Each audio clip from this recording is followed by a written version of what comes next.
ಆತ್ಮೀಯ ಶಿಕ್ಷಕರೇ ಹಾಗೂ ಪ್ರೀತಿಯ ವಿದ್ಯಾರ್ಥಿಗಳೇ, ಕ್ಷೇತ್ರ ಶಿಕ್ಷಣಾಧಿಕಾರಿಗಳ ಕಚೇರಿ ಮೈಸೂರು ದಕ್ಷಿಣ ವಲಯ ಹಾಗೂ ಜ್ಞಾನಧ್ವನಿ 90.8 ಎಫ್ಎಂನ ವತಿಯಿಂದ 2025-26ನೇ ಸಾಲಿನ ಎಸ್ಎಸ್ಎಲ್ಸಿ ಪರೀಕ್ಷಾ ಫಲಿತಾಂಶ ಉತ್ತಮ ಪಡಿಸುವ ಸಂಬಂಧವಾಗಿ ಇಂದು ಬಾನುಲಿ ಕಾರ್ಯಕ್ರಮವನ್ನು ಏರ್ಪಡಿಸಲಾಗಿದೆ.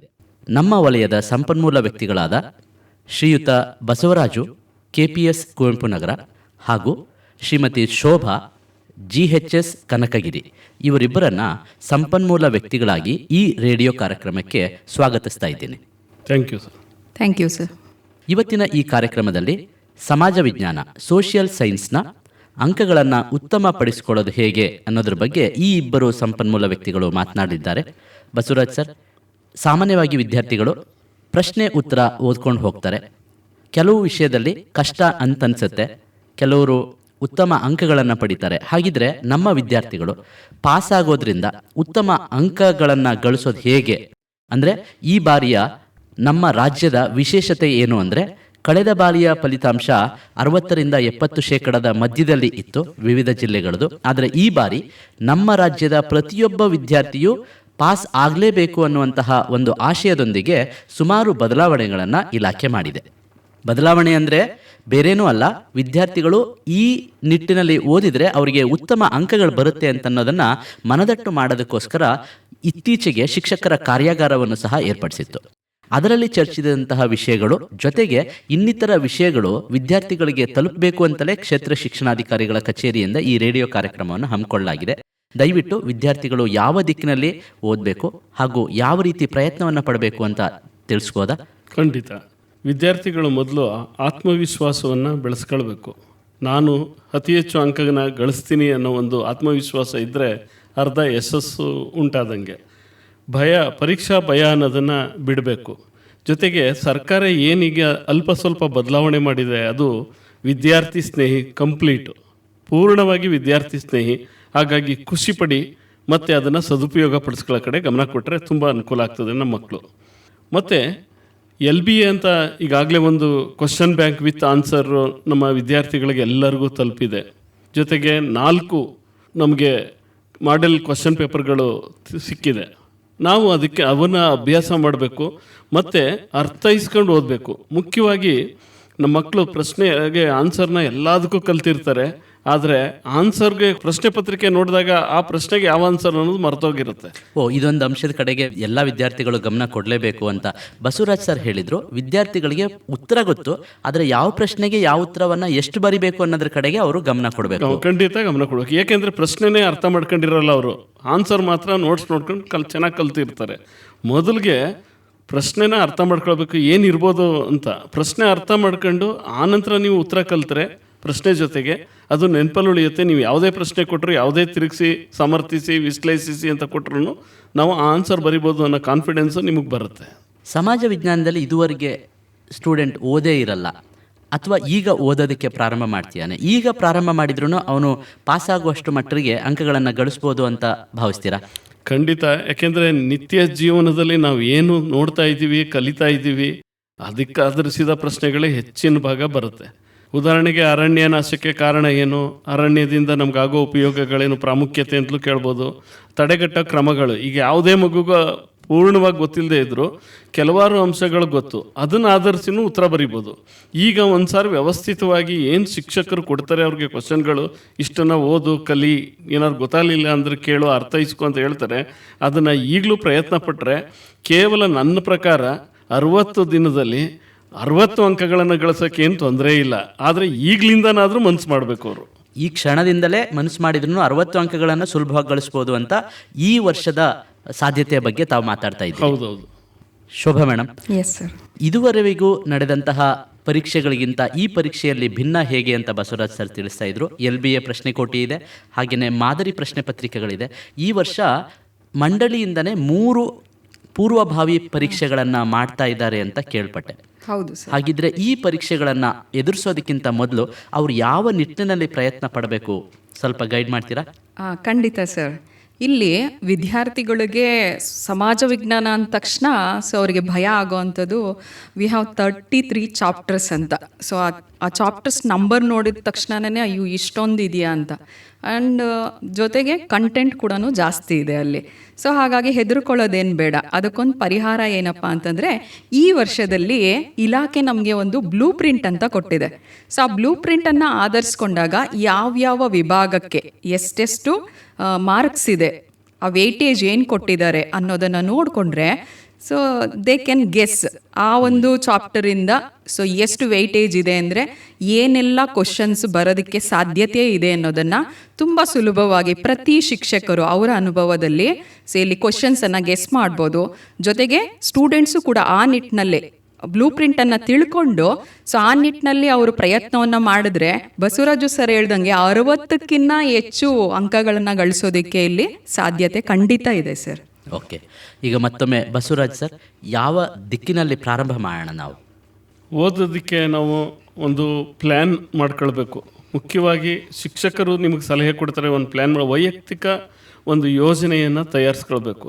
ಯಾವುದೇ ಯೋಜನೆ ಇಲ್ಲದೆ ಯಾವುದೇ ಕೆಲಸ ಮಾಡಿದ್ರೆ ಅದು ವ್ಯವಸ್ಥಿತವಾಗಿ ನಡೆಯಲ್ಲ, ಸಕ್ಸಸ್ಸು ಆಗಲ್ಲ. ಫಸ್ಟು ನಾನೊಂದು 40 ಮಾರ್ಕ್ಸ್ ತೆಗಿಬೇಕು, 60 ಮಾರ್ಕ್ಸ್ ತೆಗಿಬೇಕು, 80ಗೆ 80 ತೆಗಿಬೇಕು ಅನ್ನೋ ಒಂದು ಗುರಿಯನ್ನು ಇಟ್ಕೊಳ್ಬೇಕು. ಅದಕ್ಕೆ ತಕ್ಕಂತೆ ಮಾಹಿತಿಗಳನ್ನ ಸಂಗ್ರಹ ಮಾಡಬೇಕು. ಅದು ಯಾಕಂದರೆ ತುಂಬ ಸಮಯ ಆಗೋಗಿದೆ. ಈಗ ರೆಡಿಮೇಡ್ ಮಾಹಿತಿಗಳನ್ನ ಪಡಿಬೇಕು, ಶಿಕ್ಷಕರ ಸಹಾಯ ಪಡಿಬೇಕು. ಅದಕ್ಕೆ ಆನಂತರ ನಮ್ಮ ಸಮಾಜ ವಿಜ್ಞಾನ ವಿಷಯನ ಓದೋದಕ್ಕೆ ಒಂದು ಟೈಮ್ ನಿಗದಿಗೊಳಿಸ್ಬೇಕು. ಈಗ 6 ವಿಷಯಗಳಿಗೂ ನಿಗದಿಗೊಳಿಸ್ತೀರಾ, ಸೇಮ್ ಸಮಾಜ ವಿಜ್ಞಾನ ವಿಷಯಕ್ಕೂ ಒಂದು ಸಮಯವನ್ನು ನಿಗದಿಪಡಿಸಿ. ಆ ಸಮಯದಲ್ಲಿ ಕಡ್ಡಾಯವಾಗಿ ಏನೇ ಜಾತ್ರೆ, ಹಬ್ಬ, ಮದುವೆ, ಏನೇ ಕಾರ್ಯಕ್ರಮ ಬಂದರೂ ಏನು ದಿನದಲ್ಲಿ ಒಂದು 6 ಗಂಟೆ ಓದೋದಕ್ಕೆ ನಿಗದಿಗೊಳಿಸ್ಕೊಳ್ತೀರಾ ಮನೇಲಿ, ಅದರಲ್ಲಿ ಆ 6 ಗಂಟೆ ಓದಿ ಆನಂತರ ಉಳಿದ ಸಮಯನ ನೀವು ಏನು ಯಾವುದಕ್ಕಾದರೂ ಬಳಸಿ ಅನ್ನೋದು ಮಾನಸಿಕವಾಗಿ ಅವರೇ ಸಿದ್ಧರಾಗಬೇಕು. ನೆಕ್ಸ್ಟು ತಂದೆ ತಾಯಿಯಿಂದ, ಟೀಚರ್ಸಿಂದ, ಒತ್ತಡದಿಂದ ಓದೋದಕ್ಕಿಂತ ನಾನು ಇಷ್ಟಪಟ್ಟು ಓದಿದ್ರೆ ನಾನು ಇಷ್ಟು ಮಾರ್ಕ್ಸ್ ನೀವೇ ಗುರಿ ಇಟ್ಕೊಳ್ಳಿ. ಅದು ನಿಮ್ಮ ಸಾಮರ್ಥ್ಯ. ನಾವು 80ಕ್ಕೆ 80 ತೆಗೀರಿ ಅಂತ ಎಲ್ಲ ವಿದ್ಯಾರ್ಥಿಗೂ ಹೇಳೋಕ್ಕಾಗಲ್ಲ. ನೀವೊಂದು ಗುರಿ ಇಟ್ಕೊಂಡು ಆ ಗುರಿಗೆ 40 ಇಟ್ಕೊಂಡಿದ್ದೆ ಅಂದರೆ 40 ಮಾರ್ಕ್ಸ್ ತೆಗೋಕ್ಕೆ ನಾನು ಏನು ಶ್ರಮ ಪಡಬೇಕು, ಏನೇನು ಓದಬೇಕು ಅಂತ ತಿಳ್ಕೊಂಡು ಅದಕ್ಕೆ ಸಂಬಂಧಪಟ್ಟ ಸಾಮಗ್ರಿ ಇಟ್ಕೊಂಡು ಪ್ಲ್ಯಾನ್ ಹಾಕ್ಕೊಂಡು ಯಾವ ರೀತಿ ಓದಬೇಕು ಏನು. ಟೀಚರ್ಸ್ ಅಂತೂ ನಮ್ಮಲ್ಲಿ ಈಗ ತುಂಬ ಉತ್ತಮ ಸಂಪನ್ಮೂಲ ಶಿಕ್ಷಕರು ಎಲ್ಲ ಶಾಲೆಯಲ್ಲೂ ಇದ್ದಾರೆ. ಅವರು ನಕ್ಷೆಗೆ ಐಡಿಯಾ ಕೊಡ್ಬೋದು, ಅಥವಾ 1 marks question, 2 marks question, 3 marks, 4 marks, ಇವಕ್ಕೆಲ್ಲಕ್ಕೂ ಏನು ಸಲಹೆ ಕೊಡ್ತಾರೆ ಅದರಂತೆ ಆಯಾ ದಿನ ಸ್ವಲ್ಪನೇ ಕಲಿತಾ ಹೋದರೆ ಖಂಡಿತ ಅವರು ಸಕ್ಸಸ್ ಆಗ್ತಾರೆ. ಸಾಮಾನ್ಯವಾಗಿ ಎಲ್ಲ ಶಾಲೆಗಳಲ್ಲೂ ಶಿಕ್ಷಕರು ಇದೇ ರೀತಿಯ ಮಾತುಗಳನ್ನು ಆಡಿರ್ತಾರೆ. ನೀವು ಯಾವಾಗ ಓದಬೇಕು, ಹೇಗೆ ಓದಬೇಕು ಅನ್ನೋದನ್ನು ಪ್ರತಿದಿನ ಶಿಕ್ಷಕರು ಮಾತಾಡ್ತಾನೆ ಇರ್ತಾರೆ. ಆದರೆ ಕೇಳೋರ ಸಂಖ್ಯೆ ಇನ್ನು ಮುಂದೆ ಜಾಸ್ತಿ ಆಗಬೇಕು, ಇಷ್ಟಪಟ್ಟು ಓದಬೇಕು ಅನ್ನೋದು ಹೇಳಿದ್ರಲ್ಲ, ಅದನ್ನು ಈಗ ಪ್ರಾರಂಭ ಮಾಡ್ತಾರೆ ವಿದ್ಯಾರ್ಥಿಗಳು ಅಂತ ಹೇಳ್ತಾ, ಈಗ ಸಮಾಜ ವಿಜ್ಞಾನ ವಿಷಯದಲ್ಲಿ ಬರೋದಾದರೆ ಯಾವ ರೀತಿ ಭಾಗಗಳನ್ನು ಮಾಡಿಕೊಂಡು ವಿದ್ಯಾರ್ಥಿಗಳು ಓದಬೇಕು ಅಂತ ತಾವು ಹೇಳ್ತೀರಿ? ಮೊದಲಿಗೆ 1 ಅಂಕದ ಕ್ವಶನ್ ಬ್ಯಾಂಕನ್ನು ನಿಮಗೆ ಟೀಚರ್ಸು ಕೊಟ್ಟಿರ್ತಾರೆ. ಅದು MCQ ಆಗಿರ್ಬೋದು, 1 ವಾಕ್ಯದ ಪ್ರಶ್ನೆಗಳಾಗಿರ್ಬೋದು. ನಕ್ಷೆಗಳಿಗೆ ಯಾವ್ಯಾವ ಸ್ಥಳಗಳು ಗುರುತಿಸೋದು ಅದೊಂದು ಪಟ್ಟಿ ಇರುತ್ತೆ. 2 ಅಂಕದ ಪ್ರಶ್ನೆಗಳ ಪಟ್ಟಿ, 3 ಅಂಕದ ಪ್ರಶ್ನೆ, 4 ಅಂಕದ ಪ್ರಶ್ನೆಗಳಿರ್ತವೆ. ನೀವೇನು ಮಾಡಬೇಕು, ಪ್ರತಿದಿನ 8 MCQಗಳನ್ನ 4 ಸಾರಿ ಪ್ರಾಕ್ಟೀಸ್ ಮಾಡಬೇಕು. ಉದಾಹರಣೆಗೆ ಒಂದು ವೈಟ್ ಶೀಟ್ ತಗೊಂಡು ಕ್ವಶನ್ ಪೇಪರ್ ನೋಡಿ 8 ಪ್ರಶ್ನೆಗಳಿಗೂ ಮೊದಲನೇ ರೌಂಡು ಉತ್ತರ ಹಾಕೋದು. ಆನ್ಸರ್ ಇರುತ್ತೆ ಈಗಾಗಲೇ. ಅದರಲ್ಲಿ 4 ಸರಿ ಆಗುತ್ತೆ, 4 ತಪ್ಪಾಗುತ್ತೆ. ಇನ್ನೊಂದು ಸಾರಿ ಕರೆಕ್ಟಾಗಿ ಓದ್ಬಿಟ್ಟು ಇನ್ನೊಂದು ಸಾರಿ ನೋಡ್ಕೊಳ್ದೇ ಪರೀಕ್ಷೆ ಬರಿತಾ ಇದ್ದೀನಿ ಅನ್ನೋ ದೃಷ್ಟಿಲಿ ಇಟ್ಕೊಂಡು ಇನ್ನೊಂದು ರೌಂಡ್ ಮಾಡೋದು. ಹೀಗೆ ಮಾಡ್ತಾ ಹೋದಾಗ ಅವರು 8 ಕ್ವಶನ್ನೇ 2 ಬಾರಿ, 3 ಬಾರಿ, 4 ಬಾರಿ ಮಾಡಿದ್ರೆ ತುಂಬ ಅಂಕ ಗಳಿಸ್ತಾರೆ. ಯಾಕಂದರೆ ಇದನ್ನು ನೋಡಿದ್ದೀವಿ ನಾವು ಪ್ರತಿ ವರ್ಷ ಮಕ್ಕಳಿಂದ. ಹಾಗೆಯೇ 1 ವಾಕ್ಯದ ಪ್ರಶ್ನೆಗಳನ್ನು ಅವರು ಅದೇ ರೀತಿ ಪ್ರಾಕ್ಟೀಸ್ ಮಾಡ್ಬೋದು. ಪ್ರತಿದಿನ ಕಡ್ಡಾಯವಾಗಿ ಒಂದು MCQ 4 ಪ್ರಶ್ನೆ ಅಥವಾ 8, 1 ವಾಕ್ಯದ 4, 2 ಅಂಕದ 4, ಈ ರೀತಿ ರಿವಿಷನ್ ಮಾಡ್ತಾ ಹೋಗಬೇಕು. ಆದರೆ ಈಗ ಹೇಳಿದ ವಿಚಾರ ಹೆಚ್ಚು ಅಂಕ ತೆಗೆಯೋ ಮಕ್ಳಿಗಾಗುತ್ತೆ. ಆದರೆ ತುಂಬ ನನಗೆ ಕಷ್ಟ ಆಗ್ಬಿಟ್ಟೈತೆ, ಪಾಸಾಗೋದೇ ಕಷ್ಟ ಅನ್ನೋ ಒಂದು ಮನೋಸ್ಥಿತಿಲಿದ್ದರೆ ಅವರು ದಿನಕ್ಕೆ ಯಾವುದಾದ್ರು ಸರಿ 2 ಅಂಕದ್ದಾರು ಸರಿ, 3 ಅಂಕದ್ದಾರು ಸರಿ, 4 ಅಂಕದ್ದಾರು ಸರಿ 4 ಪ್ರಶ್ನೆಗಳನ್ನು ಅರ್ಥೈಸ್ಕೊಂಡು ಉತ್ತರನೂ ಅರ್ಥೈಸ್ಕೊಂಡು ಪ್ರಾಕ್ಟೀಸ್ ಮಾಡಿ ನೋಡ್ಕೊಳ್ದೆ ಬರಿಬೇಕು. ಇದು ಇಂಪಾರ್ಟೆಂಟು. ಕ್ವಶನ್ನು ನೋಡ್ಕೊಳ್ದೆ ಬರಿಬೇಕು, ಆನ್ಸರ್ನೂ ಬರಿಬೇಕು. ಯಾಕಂದರೆ ಕ್ವಶನ್ ನೋಡ್ಕೊಳ್ದೆ ಬರದೆ ಅಂದರೆ ನನಗೆ ಪ್ರಶ್ನೆ ಅರ್ಥ ಆಗಿದೆ ಅಂತ. ಆನ್ಸರ್ನು ಪ್ರತಿದಿನ ಬರೆದು ಆಯಾ ಸಬ್ಜೆಕ್ಟ್ ಟೀಚರ್ಗೆ ಪ್ರತಿದಿನ ಟೀಚರ್ಸ್ ತಗೊಂಡೋಗಿ ತೋರಿಸಿ ಸೈನ್ ಮಾಡಿಸ್ಕೊಂಡ್ರೆ ನೀವು ಕಲ್ತಿದ್ದೀರ ಅನ್ನೋದನ್ನ ಅವ್ರ ಟೀಚರ್ಗೂ ಕಾನ್ಫಿಡೆನ್ಸ್ ಬರುತ್ತೆ, ಅವ್ರಿಗೂ ಖುಷಿಯಾಗಿ ನಿಮ್ಮ ಮಾರ್ಗದರ್ಶನ ನೀಡ್ತಾರೆ, ಮತ್ತು ಪೋಷಕರು ಗಮನಿಸ್ತಾರೆ, ಅವರು ಖುಷಿ ಪಡ್ತಾರೆ. ಹೀಗಾಗಿ ಒಳ್ಳೆ ರಿಸಲ್ಟು ಬರುತ್ತೆ ಅನ್ನೋದು ನನ್ನ. ಒಂದು ಅಂಕಗಳದ್ದು ಎಷ್ಟು ಪ್ರಶ್ನೆ, ಒಂದು ಅಂಕದಲ್ಲಿ MCQ ಅಂದರೆ ಎಷ್ಟು ಪ್ರಶ್ನೆ, 2 ಅಂಕದ ಎಷ್ಟು ಪ್ರಶ್ನೆ ಅಂತ ದಯವಿಟ್ಟು ತಿಳಿಸ್ಕೊಳ್ತೀರಾ ಶೋಭಾ ಮ್ಯಾಮ್? ಹಾಂ ಸರ್, ಖಂಡಿತ. ಆ್ಯಕ್ಚುಲಿ ಸರು ಹೇಗೆ ಓದಬೇಕು, ಸೊ ಹೌ ಟು ರೀಡ್ ಅನ್ನೋದನ್ನು ತುಂಬ ಚೆನ್ನಾಗಿ ಹೇಳ್ತಾ ಇದ್ರು. ಪ್ರಾಕ್ಟೀಸ್ ಹೇಗಿರಬೇಕು, ನಮ್ಮದು ರೆಗ್ಯುಲರ್ ಪ್ರಾಕ್ಟೀಸ್ ಹೇಗಿದ್ದರೆ ನಾವು ಸ್ಕೋರ್ ಮಾಡ್ಬೋದು ಅಂತ. So before that let me introduce the question pattern and blue print. At least ಅದನ್ನು ತಿಳ್ಕೊಂಡ್ರೆ ನಮಗೆ so that we can plan ಅಲ್ವಾ. ಸೊ ಹಾಗಾಗಿ ಫಸ್ಟ್ ಸಮಾಜ ವಿಜ್ಞಾನ ಅಂದ ತಕ್ಷಣ ಅಲ್ಲಿ ಕ್ವಶನ್ ಪ್ಯಾಟ್ರನನ್ನು ನೋಡಿದ್ರೆ ವಿ ಹ್ಯಾವ್ 38 ಕ್ವಶನ್ಸ್. ಸೊ ಆ 38 ಕ್ವಶನ್ಸ್ ಎಲ್ಲೆಲ್ಲಿಂದ ಬಂದಿದೆ ಅಂತಂದರೆ we have 6 divisions in that. So first division is history. In history we have 11 questions. From history part we have 25 marks. ಇತಿಹಾಸ ಭಾಗದಿಂದ ಸೊ 25 ಮಾರ್ಕ್ಸ್ ಇದೆ. ಹಾಂ, 80ಕ್ಕೆ 25 ಅಂಕಗಳು ಇರುತ್ತೆ. ಸೊ ಪೊಲಿಟಿಕಲ್ ಸೈನ್ಸಿಂದ 11 ಮಾರ್ಕ್ಸ್ ಇರುತ್ತೆ. ಸೊ ಹಾಗೆ ಸೋಷಿಯಾಲಜಿಯಿಂದ 8 ಮಾರ್ಕ್ಸ್ ಇರುತ್ತೆ, ಸಮಾಜಶಾಸ್ತ್ರದಿಂದ. ಹಾಗೆ ಭೂಗೋಳಶಾಸ್ತ್ರದಿಂದ 22 ಅಂಕಗಳಿರುತ್ತೆ. So 22 marks from geography. And ಅರ್ಥಶಾಸ್ತ್ರದಿಂದ ಎಕನಾಮಿಕ್ಸಿಂದ ವಿ ಹ್ಯಾವ್ 7 ಮಾರ್ಕ್ಸ್, 7 ಮಾರ್ಕ್ಸ್ ಇರುತ್ತೆ ಅಲ್ಲಿಂದ. ಸೊ ವ್ಯವಹಾರ ಅಧ್ಯಯನ, ಸೊ ಅಂದರೆ ಬಿಸ್ನೆಸ್ ಸ್ಟಡಿಯಿಂದ ಎಗೇನ್ 7 ಮಾರ್ಕ್ಸ್ ಇರುತ್ತೆ. ಸೊ ಹೀಗೆ ಒಟ್ಟು ನಮಗೆ 80 ಮಾರ್ಕ್ಸ್ ಇರುತ್ತೆ, 38 ಕ್ವಶನ್ಸ್ ಇರುತ್ತೆ. ಓಕೆ, ನಂದೊಂದು ಸಣ್ಣ ಪ್ರಶ್ನೆ ಇದೆ. ಇಲ್ಲಿ ಅರ್ಥಶಾಸ್ತ್ರ ಕಷ್ಟ, ರಾಜ್ಯಶಾಸ್ತ್ರ ಕಷ್ಟ ಅಂತನೋ ವಿದ್ಯಾರ್ಥಿ ಆ ಭಾಗ ಪೂರ್ತಿ ಬಿಡ್ಬೋದಾ, ಅಥವಾ ಆ ಥರ ಬಿಡೋಕ್ಕೆ ಹೋದರೆ ತಪ್ಪಾಗತ್ತಾ? ಖಂಡಿತ ತಪ್ಪಾಗುತ್ತೆ. ಸೊ ಅದು ಆ್ಯಕ್ಚುಲಿ ಅರ್ಥಶಾಸ್ತ್ರ ಮತ್ತು ರಾಜ್ಯಶಾಸ್ತ್ರ ವ್ಯವಹಾರ ಅಧ್ಯಯನ ತುಂಬ ಸುಲಭವಾಗಿದೆ. ನಮ್ಮ ದಿನನಿತ್ಯದ ಯೂಸೇಜಲ್ಲಿ ನಾವು ಮಾಡುವಂತಹ ಕೆಲಸಗಳಲ್ಲಿ, ಫಾರ್ ಎಕ್ಸಾಂಪಲ್ ಬ್ಯಾಂಕಿಂಗ್ ಅಂತ ಬಂದರೆ ಬ್ಯಾಂಕಿನ ಕಾರ್ಯಗಳು 3 ಅಂಕಕ್ಕೆ ಬರುತ್ತೆ. ಸೊ 3 ಮಾರ್ಕ್ಸಿಗೆ ಬ್ಯಾಂಕಿಂಗ್ದು ಏನು ಫಂಕ್ಷನ್ಸ್ ಇರುತ್ತೆ, ಸೊ ಅದನ್ನು ಈಸಿಯಾಗಿ ನಾವು ಸ್ಕೋರ್ ಮಾಡ್ಬೋದು. ಸೊ ಹಾಗಾಗಿ ಅಲ್ಲಿ ಕಷ್ಟ ಅನ್ನೋದಕ್ಕಿಂತ ಸುಲಭವಾಗಿ ಸ್ಕೋರ್ ಮಾಡೋದಕ್ಕೆ ಹೆಚ್ಚಿನ ಅವಕಾಶಗಳು ಎಲ್ಲ ಭಾಗಗಳಿಗೂ ನಾವು ಅವಕಾಶ ಕೊಟ್ಕೊಂಡು ಓದಲೇಬೇಕು. ಖಂಡಿತ ಓದಬೇಕು, ಅದೇ ಥರ ಪ್ಲಾನ್ ಮಾಡ್ಕೋಬೇಕು. ಅದಕ್ಕೆ ನಾನೊಂದು ಸೇರಿಸ್ತೀನಿ. ಯಾಕೆ ನಾವು ಅರ್ಥಶಾಸ್ತ್ರ, ವ್ಯವಹಾರ ಅಧ್ಯಯನ, ಸಮಾಜಶಾಸ್ತ್ರಕ್ಕೆ ಹೆಚ್ಚು ಒತ್ತು ಕೊಡಬೇಕು ಅಂದರೆ ಅಧ್ಯಾಯಗಳು ಕಡಿಮೆ ಇವೆ, ನಮಗೆ ಅಂಕ ಗಳಿಸೋದಕ್ಕೆ ತುಂಬ ಹೆಲ್ಪ್ ಆಗುತ್ತೆ. ಈಗ ಇತಿಹಾಸ ಅಂದರೆ ಒಂಥರ ಸಾಗರ ಇದ್ದಂಗೆ, ಅಲ್ಲಿ ವಿಚಾರಗಳು ವಿಪರೀತ ಇದೆ, ಪ್ರಶ್ನೆಗಳು ತುಂಬ ರಚನೆ ಆಗ್ತವೆ. ಆದರೆ ನೀವು ಸಮಾಜಶಾಸ್ತ್ರ ಮೊದಲನೇ ಅಧ್ಯಾಯಕ್ಕೆ ಹೋದರೆ, ಸ್ತರ ವಿನ್ಯಾಸ ಪಾಠಕ್ಕೆ ಹೋದರೆ, ಆ ಅಧ್ಯಾಯದಲ್ಲಿ ಕೇವಲ 4-5 ಪ್ರಶ್ನೆ ಒಂದು ಕಲ್ತ್ರೆ ನಾವು ಅದಕ್ಕೆ ಆನ್ಸರ್ನ ಕೇವಲ ನಮಗೆ 3 ಅಂಕಗಳು ಆರಾಮಾಗಿ ಗಳಿಸ್ಬೋದು, 2-3 ಅಂಕ. ಅದೇ ನೀವು ಹಿಸ್ಟ್ರಿಗೆ ಹೋದರೆ ಒಂದೊಂದು ಪಾಠದಲ್ಲಿ 20 ಕ್ವಶನ್ಗಳು ರಚನೆ ಆಗ್ತವೆ. ಆ 20 ಪ್ರಶ್ನೆಗಳನ್ನ ಅರ್ಥೈಸ್ಕೊಂಡು ನೆನ್ಪಿಟ್ಕೊಳ್ಳೋದು, ಅದರಲ್ಲೂ 40 ಮಾರ್ಕ್ಸ್ ತೆಗೆದ್ರೆ ಸಾಕು ಅನ್ನೋರ್ಗಂತೂ ತುಂಬ ಹೊರೆ ಆಗುತ್ತೆ. ಹಾಗಾಗಿ ವ್ಯವಹಾರ ಅಧ್ಯಯನಕ್ಕೆ ಬಂದರೆ ಮೇಡಮ್ ಹೇಳಿದಾಗೆ ಬ್ಯಾಂಕು ವ್ಯವಹಾರಗಳಲ್ಲಿ ನೀವು 8 ಕ್ವಶನ್ನೇ ರಚನೆ ಆಗಲಿ, ಈಗಾಗಲೇ ನಮಗೆ ಗೊತ್ತು ಬ್ಯಾಂಕಲ್ಲಿ ಏನೇನು ವ್ಯವಹಾರ ಮಾಡ್ತೀವಿ, ಏನು ಉಪಯೋಗ, ಅದರಿಂದ ಯಾವ ಥರ ಖಾತೆಗಳಿವೆ, ಇವೆಲ್ಲ ಬೇಗ ಅರ್ಥೈಸ್ಕೊಳ್ಳೋಕ್ಕೆ ತುಂಬ ಸರಳವಾಗಿದೆ. ಹಾಗಾಗಿ ಮೊದಲನೇದಾಗಿ ಅರ್ಥಶಾಸ್ತ್ರ, ವ್ಯವಹಾರ ಅಧ್ಯಯನ, ಸಮಾಜಶಾಸ್ತ್ರ ಇವು 3 ಅಧ್ಯಾಯಗಳನ್ನ ಯಾವುದೇ ಕ್ವಶನ್ನು ಬಿಡದೆ ಕಲಿಯೋದಕ್ಕೆ ಅವಕಾಶ ಇದೆ, ಹೆಚ್ಚು ಅಂಕ ಬರುತ್ತೆ. 22 ಅಂಕಗಳು ಸಿಗುತ್ತೆ ಅದರಲ್ಲಿ. ಇನ್ನು ಭೂಗೋಳಶಾಸ್ತ್ರ ಅಂತೂ ತುಂಬ ನಮಗೆ ಗೊತ್ತಿರೋ ವಿಚಾರಗಳಿವೆ, ಅದರನ್ನು ಎಲ್ಲ ಅಧ್ಯಾಯಗಳನ್ನೂ ಕಲಿಬೋದು. ಆದರೆ ಇತಿಹಾಸ, ರಾಜ್ಯಶಾಸ್ತ್ರದಲ್ಲಿ ಸ್ವಲ್ಪ ಕಠಿಣವಾದ ಅಧ್ಯಾಯಗಳಿವೆ, ನೆನ್ಪಿಟ್ಕೊಳ್ಳೋದು ಕಷ್ಟ. ಅದರಲ್ಲಿ ಸುಲಭವಾದ ಅಧ್ಯಾಯಗಳನ್ನ ಆಯ್ಕೆ ಮಾಡ್ಕೊಂಡು ಓದಿದ್ರೆ ಖಂಡಿತ 60 ಅಂಕದವರೆಗೂ ನಾವು ತಯಾರಾಗ್ಬೋದು ಇದರಲ್ಲಿ. ಓಕೆ, ಅಂದರೆ ಯಾವ ಅಧ್ಯಾಯವನ್ನು ಬಿಡದೇನೆ ಅದರಲ್ಲಿ ಸುಲಭವಾಗಿರುವಂಥದ್ದನ್ನು ನೋಡಿದ್ರೆ ಸುಲಭವಾಗಿ 60 ಅಂಕಗಳನ್ನು ಗಳಿಸ್ಬೋದು. ಅದ್ರ ಜೊತೆಗೆ ಎಲ್ಲ ವಿದ್ಯಾರ್ಥಿಗಳು 100ಕ್ಕೆ 100, 80ಕ್ಕೆ 80 ಅಂತ ಟಾರ್ಗೆಟ್ ಇಟ್ಕೊಂಡ್ರೆ ಯಾವ ಡೌಟು ಇಲ್ಲದೇ 80ಕ್ಕೆ 80 ಅನಲೈಸ್ ಮಾಡಿಕೊಂಡು ಉತ್ತರ ಬರೆಯೋದಕ್ಕೆ ಸಾಧ್ಯ ಇದೆ. ಖಂಡಿತ ಒಂದು ವಿಚಾರ ನೀವು ಇಲ್ಲಿ ತೆಗೆದ್ರೆ ತುಂಬ ಇಂಪಾರ್ಟೆಂಟು. ಏನಪ್ಪ ಅಂದರೆ, ಯಾರು 80ಕ್ಕೆ 80 ಅಂಕಗಳನ್ನ ಗಳಿಸ್ಬೇಕು ಅಂತೀರಾ ಆ ಮಕ್ಕಳು ಹೇಗೆ ಓದಬೇಕು ಅಂದರೆ, ಇಡೀ ಟೆಕ್ಸ್ಟ್ ಬುಕ್ ಓದಬೇಕು. ಪಠ್ಯ ಪುಸ್ತಕನ ಓದಿ ಅರ್ಥೈಸ್ಕೊಳ್ಳೋದಕ್ಕಿಂತ 80 ಅಂಕಕ್ಕೆ ಇನ್ನು ಬೇರೆ ವಿಧಾನ ಇಲ್ಲ. ಪಠ್ಯಪುಸ್ತಕಗಳನ್ನ ಓದಿ ಪೂರ್ಣವಾಗಿ ಅರ್ಥೈಸ್ಕೊಂಡು ಆ ನಂತರ ಮಾಡೆಲ್ ಕ್ವಶನ್ ಪೇಪರ್ ಇರ್ಬೋದು, ಇತರೆ ತಾಲೂಕಿಂದ ಜಿಲ್ಲೆಯಿಂದ ರಾಜ್ಯ ಮಟ್ಟದಲ್ಲಿ ಮಾಡಿರೋ ಪ್ರಶ್ನೆ ಪತ್ರಿಕೆಗಳಿರ್ಬೋದು, ಕ್ವಶನ್ ಪೇಪರ್ನ ಎಷ್ಟು ಬಿಡಿಸ್ತೀವಿ ಅಷ್ಟೂ ಅನುಕೂಲ ಆಗ್ತದೆ. ಆದರೆ ಫಸ್ಟು ಪಠ್ಯಪುಸ್ತಕವನ್ನು ಪೂರ್ಣವಾಗಿ ಎಲ್ಲ ಅಧ್ಯಾಯಗಳನ್ನ ಓದಿ ಅರ್ಥೈಸ್ಕೊಳ್ಬೇಕು. ಯಾಕೆ ಇದನ್ನು ಹೇಳಿದೆ ಅಂದರೆ LBA ನೋಟ್ಸು ಮತ್ತು ಮಾಡೆಲ್ ಕ್ವಶನ್ ಪೇಪರ್ಲಿರೋ ಕ್ವಶನ್ಗಳು ಕಲ್ತ್ರೆ 60ರಿಂದ 70 ಅಂಕ ತೆಗಿಬೋದು. ಆದರೆ ಉಳಿದ ಕಠಿಣ ಮಟ್ಟದ ಪ್ರಶ್ನೆಗಳಿಗೆ ಅವರು ಅನ್ವಯ ಪ್ರಶ್ನೆಗಳಿರ್ಬೋದು, ಟೆಕ್ಸ್ಟ್ ಬುಕ್ ಮಧ್ಯದಿಂದ ತೆಗೆದುಕೊಟ್ಟಂಥದ್ದಾಗಿರ್ಬೋದು. ಹಾಗಾಗಿ 80ಗೆ 80 ತೆಗಿಯೋರು ಟೆಕ್ಸ್ಟ್ ಬುಕ್ನ ಪೂರ್ಣವಾಗಿ ಓದೋದು ಒಳ್ಳೆಯದು. ಈಗ ನಾವೇನು ಹೇಳ್ತೀವಿ, ಇದು 40ರಿಂದ 60 ಅಂಕಗಳು ತೆಗಿಯೋರಿಗೆ ನಾವು ಮಾರ್ಗದರ್ಶನ ನೀಡ್ತಾ ಇದ್ವಿ. ಇಷ್ಟಕ್ಕೆ ಸ್ಟಿಕ್ ಆನ್ ಆಗಬಾರ್ದು. ಇವು ನಮ್ಮಲ್ಲಿ ಶ್ರಮಪಟ್ಟು ಓದೋ ಮಕ್ಕಳು ಈಗಲಿಂದನೂ ಓದ್ಬೋದು. ಅದಕ್ಕೇನು ಟೆಕ್ಸ್ಟ್ ಬುಕ್ ಓದೋಕ್ಕೇನು ತುಂಬ ಶ್ರಮ ಪಡಬೇಕಾಗಿಲ್ಲ. ಅರ್ಥೈಸ್ಕೊಂಡು ಪೆನ್ಸಿಲಲ್ಲಿ ಡ್ರಾ ಮಾಡಿ ಬೇರೆ ಕಡೆ ಪಾಯಿಂಟ್ಔಟ್ ಮಾಡಿದ್ರೆ ತುಂಬ ಅನುಕೂಲ ಆಗ್ತದೆ. ಅದೇ ಸರ್ ಹೇಳ್ದಂಗೆ ನಾವು ಚಾಪ್ಟರ್ ವೈಸ್ ವೆಯ್ಟೇಜಸ್ ಏನೇನಿದೆ, ಸೊ ಯಾವ ಥರದ ಪ್ರಶ್ನೆಗಳು ಬರ್ಬೋದು ಅನ್ನೋದನ್ನು ನಾವು ಇತಿಹಾಸ ವಿಭಾಗದಿಂದ ಶುರು ಮಾಡೋಣ ಅಂತ ಅನಿಸುತ್ತೆ ಸರ್. ಸೊ ಮೊದಲನೇದಾಗಿ ಭಾರತಕ್ಕೆ ಯುರೋಪಿಯನರ ಆಗಮನ. ಸೊ ಇದರಲ್ಲಿ ನಮ್ಮ ಬ್ಲೂ ಪ್ರಿಂಟ್ ಪ್ರಕಾರ ಸೊ ಏನು ವೆಯ್ಟೇಜನ್ನು ಕೊಟ್ಟಿದ್ದಾರೆ ಅಲ್ಲಿ ಅಂತ ನೋಡಿದ್ರೆ, ಸೊ ಈ ಚಾಪ್ಟರ್ಗೆ the advent of the Europeans to India, ಈ ಚಾಪ್ಟರ್ಗೆ 3 ಮಾರ್ಕ್ಸ್ ಅಂತ ವೆಯ್ಟೇಜ್ ಕೊಟ್ಟಿದ್ದಾರೆ ಇಲ್ಲಿ.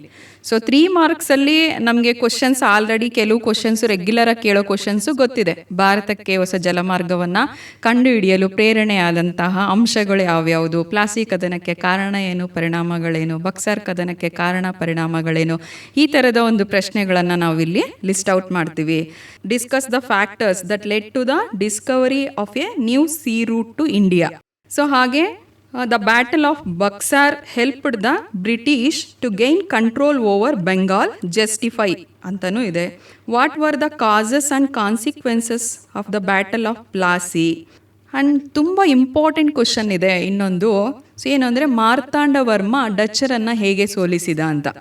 ಸೊ ಅಂದರೆ how did Martanda Varma control the Dutch.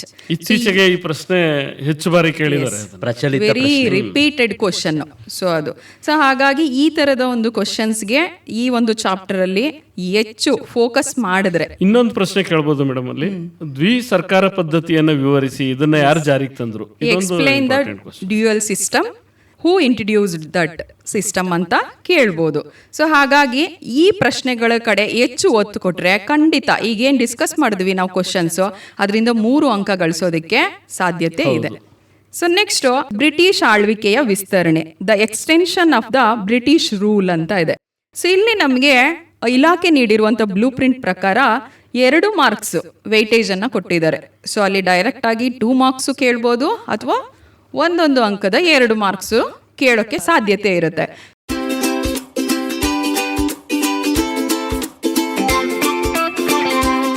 ನಿಮ್ಮ ಜ್ಞಾನಧ್ವನಿ ಸಮುದಾಯ ರೇಡಿಯೋವನ್ನು ಮೊಬೈಲ್ ಅಪ್ಲಿಕೇಶನ್ ಮೂಲಕವೂ ಕೇಳಬಹುದು.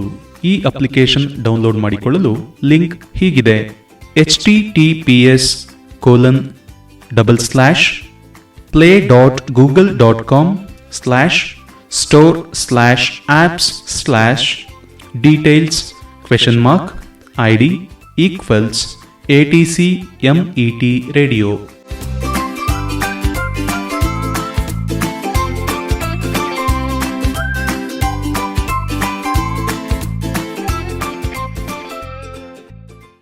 ಸೊ ಹಾಗಾದ್ರೆ 2 ಮಾರ್ಕ್ಸ್ ಯಾವ್ಯಾವ್ದಿದೆ? ರೀಸೆಂಟ್ ಆಗಿ ನಾವು ಕ್ವಶನ್ ಪೇಪರ್ಸ್ ಅನ್ನ ನೋಡಿದ್ರೆ, ಈಗ 2ನೇ ಅಧ್ಯಾಯ ಬ್ರಿಟಿಷ್ ಆಳ್ವಿಕೆಯ ವಿಸ್ತರಣೆ, the extension of the British rule, ಈ ಒಂದು ಚಾಪ್ಟರ್ಗೆ ನಮಗೆ 2 ಅಂಕಗಳನ್ನು ನಿಗದಿಗೊಳಿಸಲಾಗಿದೆ. ಸೊ ಈ 2 ಅಂಕಗಳಿಗೆ ಬರಬಹುದಾದಂತಹ ಪ್ರಶ್ನೆಗಳನ್ನು ನೋಡಿದ್ರೆ, ದತ್ತು ಮಕ್ಕಳಿಗೆ ಹಕ್ಕಿಲ್ಲ ಎಂಬ ನೀತಿಯು ಭಾರತದಲ್ಲಿ ಬ್ರಿಟಿಷ್ ಅಧಿಕಾರ ವಿಸ್ತರಣೆಗೆ ಹೇಗೆ ಸಹಾಯಕವಾಯಿತು, ಸಮರ್ಥಿಸಿ ಅಂತ ಇದೆ. ಹಾಗೆ ಇನ್ನೊಂದು ಪ್ರಶ್ನೆನ ನೋಡೋದಾದರೆ, ಭಾರತದಲ್ಲಿ ಬ್ರಿಟಿಷರು ತಮ್ಮ ಸಾಮ್ರಾಜ್ಯ ವಿಸ್ತರಣೆಗೆ ದತ್ತು ಮಕ್ಕಳಿಗೆ ಹಕ್ಕಿಲ್ಲ ನೀತಿಯನ್ನು ಒಂದು ಅಸ್ತ್ರವಾಗಿ ಬಳಸಿದರು, ಸಮರ್ಥಿಸಿ ಅಂತ ಕೇಳ್ಬೋದು. ಹಾಗೆ 3ನೇ ಆಂಗ್ಲೋ ಮರಾಠ ಯುದ್ಧದ ಪರಿಣಾಮಗಳೇನು, 3ನೇ ಆಂಗ್ಲೋ ಮರಾಠ ಯುದ್ಧಕ್ಕೆ ಕಾರಣಗಳೇನು, 1ನೇ ಆಂಗ್ಲೋ ಮರಾಠ ಯುದ್ಧಕ್ಕೆ ಕಾರಣಗಳೇನು, ಈ ರೀತಿಯಾದಂತಹ ಪ್ರಶ್ನೆಗಳನ್ನು ನಾವು ಇಲ್ಲಿ ನೋಡ್ಬೋದು. ಆ್ಯಂಡ್ ಇನ್ನೊಂದು ತುಂಬ ಇಂಪಾರ್ಟೆಂಟ್ ಕ್ವಶನ್ನು, ಇದರಲ್ಲಿ ತುಂಬ ಸಲ ಕ್ವಶನ್ ಕೇಳಿರೋವಂಥದ್ದೇ ಸಹಾಯಕ ಸೈನ್ಯ ಪದ್ಧತಿಯ ಮೇಲೆ.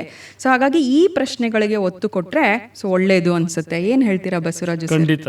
ಹಾಗೆಯೇ ಲಾರ್ಡ್ ವೆಲ್ಲೆಸ್ಲಿಯು ತನ್ನ ಹುದ್ದೆಗೆ ರಾಜೀನಾಮೆ ನೀಡಿ ಹಿಂದಿರುಗಲು ಕಾರಣವೇನು, ಇವನ್ನೆಲ್ಲ ಮತ್ತೆ ತುಂಬ ಕಠಿಣ ಅನಿಸಿದ್ರೆ ಈ ಪ್ರಶ್ನೆಗಳಲ್ಲಿ ಆಯ್ಕೆ ಮಾಡ್ಕೊಳ್ಳಿ. ಅದರಲ್ಲಿ ಒಂದು 2-3 ಅಥವಾ 4 ಕ್ವಶನ್ಗಳನ್ನ ಆಯ್ಕೆ ಮಾಡ್ಕೊಂಡ್ರೂ ಸಾಕು.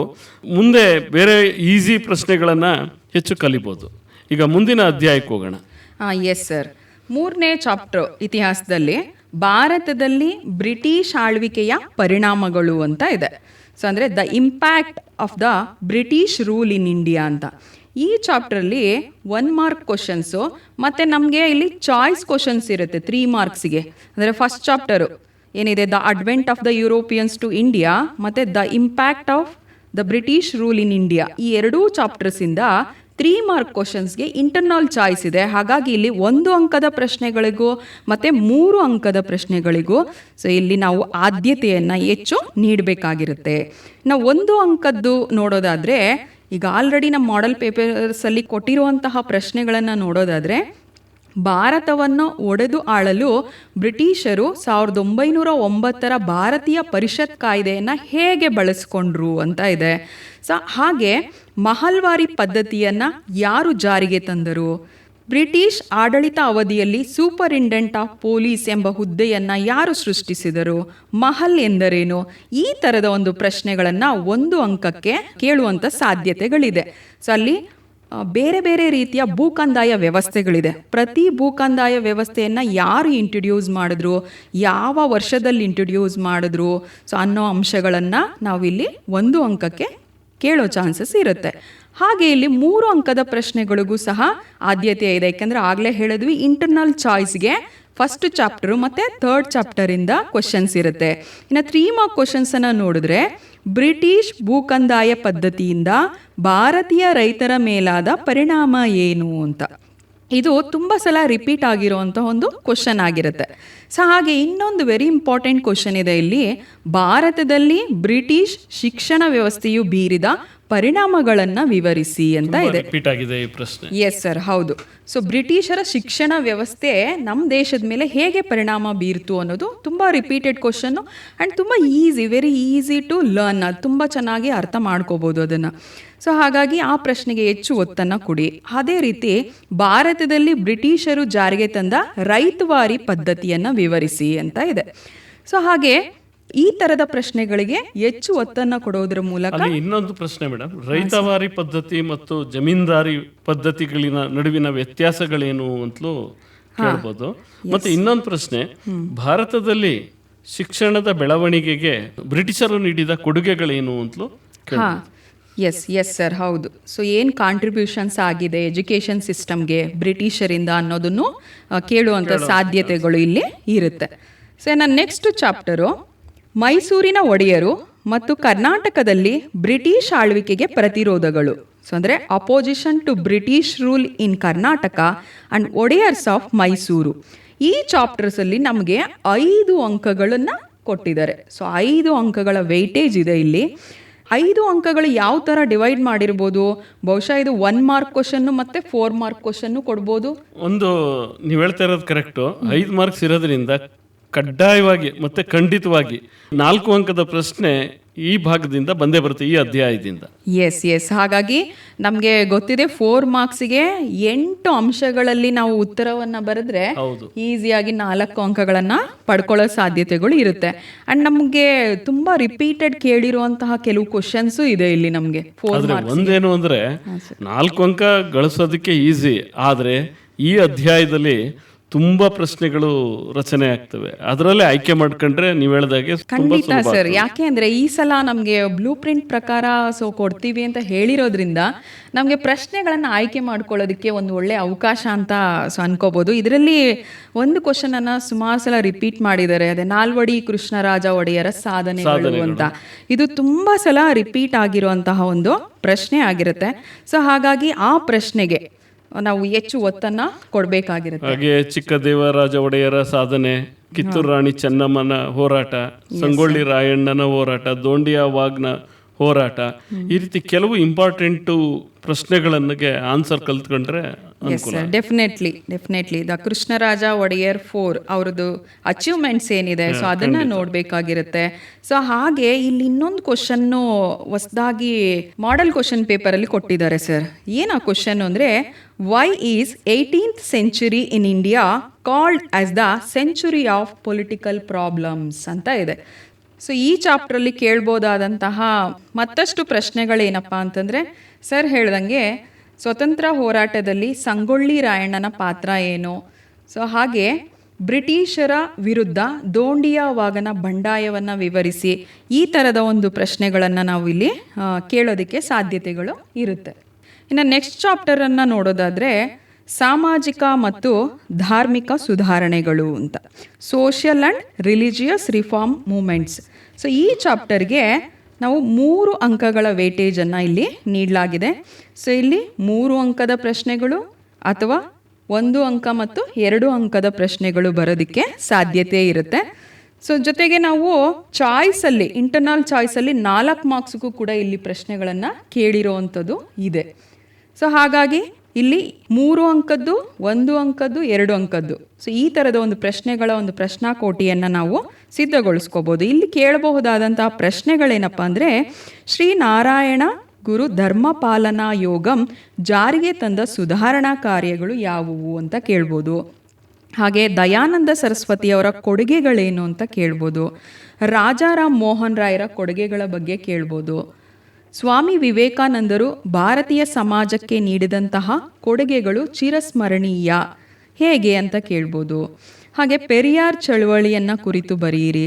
ಮತ್ತು ಸತ್ಯಶೋಧಕ ಸಮಾಜವು ಭಾರತೀಯ ಸಮಾಜವನ್ನು ಸುಧಾರಿಸುವಲ್ಲಿ ಪ್ರಮುಖ ಪಾತ್ರವನ್ನು ವಹಿಸಿತು, ಸಮರ್ಥಿಸಿ ಅಂತ ಕೇಳ್ಬೋದು. ಹಾಗೆ ಅಲಿಗರ್ ಚಳವಳಿಯ ಉದ್ದೇಶ ಏನು, ಅನಿ ಬೆಸೆಂಟರ ಸುಧಾರಣಾ ಕ್ರಮಗಳೇನು, ಹೀಗೆ ಸಾಕಷ್ಟು ಪ್ರಶ್ನೆಗಳು ಕೇಳೋದಕ್ಕೆ ಇಲ್ಲಿ ಅವಕಾಶ ಇದೆ.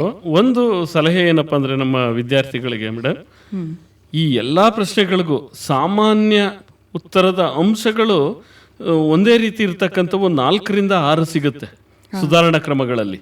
ಅದು ಸತ್ಯಶೋಧಕ ಸಮಾಜದ ಸುಧಾರಣೆಗಳಾಗಿರ್ಲಿ, ಬ್ರಹ್ಮ ಸಮಾಜ ಆಗಿರ್ಲಿ, ಆ ಬ್ರಹ್ಮ ಸಮಾಜದ ಸುಧಾರಣೆಗಳ ಜೊತೆಗೆ ರಾಜಾರಾಮ್ ಮೋಹನ್ ರಾಯರವರ ಸುಧಾರಣೆ ಅಂತನಾದ್ರು ಕೇಳಿ, ವ್ಯಕ್ತಿಗಳಿಂದನಾದ್ರು ಕೇಳಿ, ಅಥವಾ ಸಂಸ್ಥೆಗಳ ಮುಖಾಂತರ ಅವುಗಳ ಸುಧಾರಣೆನಾದ್ರು ಕೇಳಿ, ಒಂದೇ ಪದದ ಆನ್ಸರು. ಉದಾಹರಣೆಗೆ ಜಾತಿ ಭೇದವನ್ನು ವಿರೋಧಿಸಿದರು, ಮೂಢನಂಬಿಕೆಯನ್ನು ವಿರೋಧಿಸಿದರು, ಇಂಥ ಕೆಲವು ವಾಕ್ಯಗಳು ಈ ಎಲ್ಲ ಸುಧಾರಣಾ ಕ್ರಮಗಳಿಗೂ ಆನ್ಸರ್ ಆಗಿ ಬರ್ತದೆ. ಹಾಗೆ ಅಂಥದ್ದನ್ನು ಒಂದು 4ರಿಂದ 6 ಬರೆದಿಟ್ಕೊಂಡ್ರೆ ಈಸಿ ಆಗುತ್ತೆ. ಖಂಡಿತ ಸರ್, ನೀವು ಹೇಳಿದ್ದು ಒಳ್ಳೆ ಅಂಶ. ಏಕೆಂದರೆ ಈ ಚಾಪ್ಟರಿಂದ ನಮಗೆ 3 ಅಂಕಗಳನ್ನು ಈಸಿಯಾಗಿ ಹೇಗೆ ಗಳಿಸ್ಕೋಬೋದು ಅನ್ನೋದನ್ನು ನೀವು ತುಂಬ ಚೆನ್ನಾಗಿ ತಿಳಿಸ್ಕೊಟ್ರಿ. ಏಕೆಂದರೆ ಇಲ್ಲಿ ತುಂಬ ಸಮಾಜಗಳು ಬರುತ್ತೆ. ಸೊ ಅಂದರೆ ಅದರದ್ದು ರಿಫಾರ್ಮ್ಸ್ ಏನೇನಿದೆ, ಟೀಚಿಂಗ್ಸ್ ಆಗಿರ್ಬೋದು, ಆ ಪರ್ಟಿಕ್ಯುಲರ್ ಇದರದ್ದು ರಿಫಾರ್ಮ್ಸ್ ಆಗಿರ್ಬೋದು, ಕಾಮನ್ ಪಾಯಿಂಟ್ಸನ್ನು ಒಂದು 7ರಿಂದ 8 ಕಾಮನ್ ಪಾಯಿಂಟನ್ನು ನಾವು ಇಲ್ಲಿ ಮಾಡ್ಕೊಳ್ಳೋದಕ್ಕೆ ಸಾಧ್ಯತೆ ಇದೆ. ಆ ಕಾಮನ್ ಪಾಯಿಂಟ್ಸನ್ನು ಬರಿತಾ ಹೋದರೆ ಖಂಡಿತ ನಮಗೆ ಈ ಚಾಪ್ಟರಿಂದ 3 ಅಂಕ ಸಿಕ್ಕೇ ಸಿಗುತ್ತೆ. ಈಗ ನೆಕ್ಸ್ಟ್ ಚಾಪ್ಟರು ಭಾರತದ ಪ್ರಥಮ ಸ್ವಾತಂತ್ರ್ಯ ಸಂಗ್ರಾಮ. ಸೊ ಈ ಚಾಪ್ಟರಲ್ಲಿ ನಮಗೆ ನಿಗದಿಗೊಳಿಸಿರುವಂತಹ ಒಂದು ಅಂಕಗಳೆಷ್ಟಪ್ಪ ಅಂದರೆ 3 ಅಂಕ. 3 ಅಂಕದ ವೇಟೇಜನ್ನು ಇಲ್ಲಿ ನೀಡಲಾಗಿದೆ. ಸೊ ಇಲ್ಲಿ 3 ಅಂಕದ ಪ್ರಶ್ನೆಗಳಾದರೂ ಬರೋಕ್ಕೆ ಸಾಧ್ಯತೆ ಇದೆ, 1 ಮಾರ್ಕ್ಸು ಮತ್ತು 2 ಮಾರ್ಕ್ಗೂ ಬರುವಂಥ ಸಾಧ್ಯತೆಗಳಿದೆ. ನಮಗೆ 3 ಅಂಕ ಅಂದ ತಕ್ಷಣ ನಮಗೆ ಕೆಲವು ಕ್ವಶನ್ಸು ರಿಪೀಟೆಡ್ಲಿ ಕೇಳಿರುವಂತಹ ಕೆಲವು ಕ್ವಶನ್ಸು ನಮಗೆ ನಮ್ಮ ಎದುರುಗಡೆ ಬರುತ್ತೆ.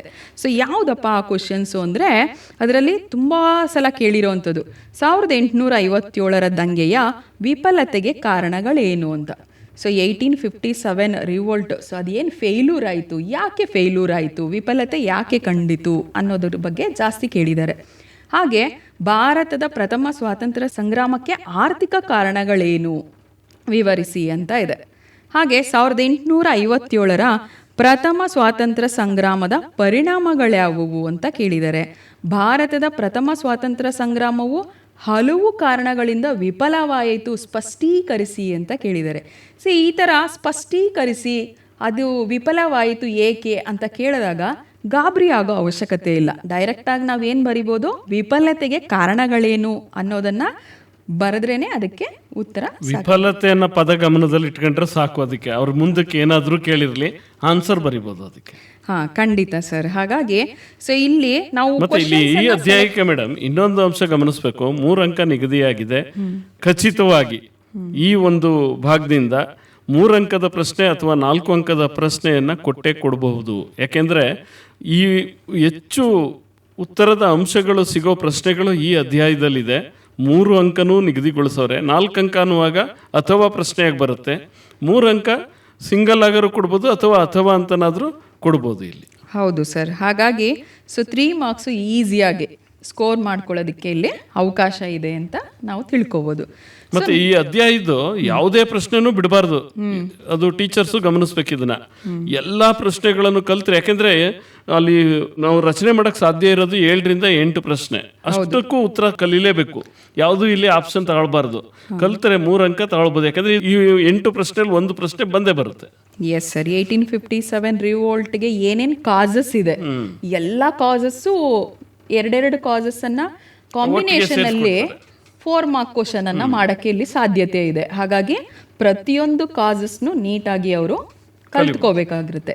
ಪ್ರತಿ ಕಾಸ್ಗೂ ಕನಿಷ್ಠ 4 ಪಾಯಿಂಟ್ ನೆನ್ಪಿಟ್ಕೊಂಡ್ರೆ ಸಾಕು ಅನ್ಸುತ್ತೆ. ಸೊ ಹಾಗಾಗಿ ತುಂಬಾ ಸರಳವಾಗಿ ಈ ಒಂದು ಚಾಪ್ಟರ್ ಇಂದ ನಾವು 4 ಪರಿಣಾಮಗಳನ್ನು ಇವರು ಕಲೀಲೇಬೇಕು. ಯಾಕಂದ್ರೆ ಪರಿಣಾಮದ ಮೇಲೂ ಪ್ರಶ್ನೆ ಬರ್ಬೋದು. ಅದರಲ್ಲಿ ರಾಣಿಯ ಘೋಷಣೆ ಅದನ್ನು ಸೇರಿಸ್ಕೊಂಡು ಪರಿಣಾಮಗಳು ಪ್ರಶ್ನೆಗೆ. ಖಂಡಿತ ಸರ್. ಅಲ್ಲೊಂದು ಪ್ರಶ್ನೆಯನ್ನ ನಾವು ನೆನಪಿಸ್ಕೋಬಹುದು. What were the consequences of the 1857 revolt. So ಏನ್ ಪರಿಣಾಮಗಳು ಉಂಟಾಯಿತು ಅನ್ನೋದು ಕೂಡ ತುಂಬಾ ಸಲ ಅದರ ಒಂದು ಕಾನ್ಸಿಕ್ವೆನ್ಸಸ್ ಮೇಲೂ ಸಹ ಕ್ವಶನ್ಸ್ ಬಂದಿದೆ 1857 ದಂಗೆಯ ಬಗ್ಗೆ. ಏನ್ ಗೆಳೆಯ ಸಮಾಚಾರ? ಏನಿಲ್ಲ, ನನ್ನ ಮಗಳು ಶಮಿತಾ ಈ ವರ್ಷ SSLC ಪರೀಕ್ಷೆ ಬರೆದಿದ್ದಾಳೆ. ಯಾವ ಕಾಲೇಜಿಗೆ ಸೇರಿಸ್ಲಿ ಅನ್ನೋದೇ ಚಿಂತೆ ಆಗ್ಬಿಟ್ಟಿದೆ. ಚಿಂತೆ ಯಾಕೆ? ಮಹಾರಾಜ ಎಜುಕೇಶನ್ ಟ್ರಸ್ಟ್ನ ಗೋಪಾಲಸ್ವಾಮಿ PU ಕಾಲೇಜ್ನಲ್ಲಿ ರೆಗ್ಯುಲರ್ ಹಾಗೂ ಸಂಕಲ್ಪ ಇಂಟಿಗ್ರೇಟೆಡ್ ಕೋರ್ಸ್ಗಳ ಅಡ್ಮಿಷನ್ ಈಗಾಗಲೇ ಪ್ರಾರಂಭ ಆಗಿದೆ. ನನ್ನ ಮಗ ಸುಮುಖ ಕೂಡ ಅದೇ ಕಾಲೇಜಲ್ಲಿ ಓದಿದ್ದು. JEE ಒಳ್ಳೆ ಕೋಚಿಂಗ್ ಸಿಕ್ತು. ಈಗ IITಲಿದ್ದಾನೆ. ಹೌದಪ್ಪ, ನನ್ನ ಮಗಳು ಜನನಿ ಕೂಡ ಅಲ್ಲೇ ಓದಿದ್ದು. ನೀಟ್ ಕೋಚಿಂಗ್ ಚೆನ್ನಾಗಿದ್ದರಿಂದ ಮೆಡಿಕಲ್ ಸೀಟ್ ಸಿಕ್ತು. IASC CET ಕೋಚಿಂಗ್ ಕೂಡ ಚೆನ್ನಾಗಿದೆ. ಮಂಡ್ಯದಿಂದ ಕಾಲೇಜ್ಗೆ ಕಾಲೇಜ್ ಬಸ್ನಲ್ಲೇ ಹೋಗಿ ಬರ್ತಿದ್ಲು. ಪಾಂಡವಪುರ, ಶ್ರೀರಂಗಪಟ್ಟಣ, ನಂಜನಗೂಡ್ನಿಂದ ಕೂಡ ಬಸ್ ಫೆಸಿಲಿಟಿ ಇದೆ. ನಿಮ್ಮ ಮಗಳಿಗೆ ಬೇಕು ಅಂದ್ರೆ ಅಲ್ಲೇ ಹಾಸ್ಟೆಲ್ಗೆ ಸೇರಿಸಬಹುದು. ಎಕ್ಸ್ಪೀರಿಯನ್ಸ್ ಇರೋ ಟೀಚರ್ಸ್, ಒಳ್ಳೆ ಲ್ಯಾಬ್ಗಳು, ಲೈಬ್ರರಿ, ವಿಶಾಲವಾದ ಕ್ಲಾಸ್ ರೂಮ್ ಇದೆ. ಹಾಗೆ ಕಲ್ಚರಲ್ ಹಾಗೂ ಸ್ಪೋರ್ಟ್ಸ್ ಆಕ್ಟಿವಿಟೀಸ್ಗೆ ತುಂಬಾ ಎಂಕರೇಜ್ ಮಾಡ್ತಾರೆ. ಹಾಗಾದ್ರೆ ಇನ್ಯಾಕ್ ತಡ ಗೆಳೆಯ, ಅಡ್ರೆಸ್ ಬರ್ಕೋ. ಗೋಪಾಲಸ್ವಾಮಿ ಪದವಿ ಪೂರ್ವ ಕಾಲೇಜು, ಲಕ್ಷ್ಮೀಪುರಂ, ಮೈಸೂರು. ದೂರವಾಣಿ ಸಂಖ್ಯೆ 9591478309.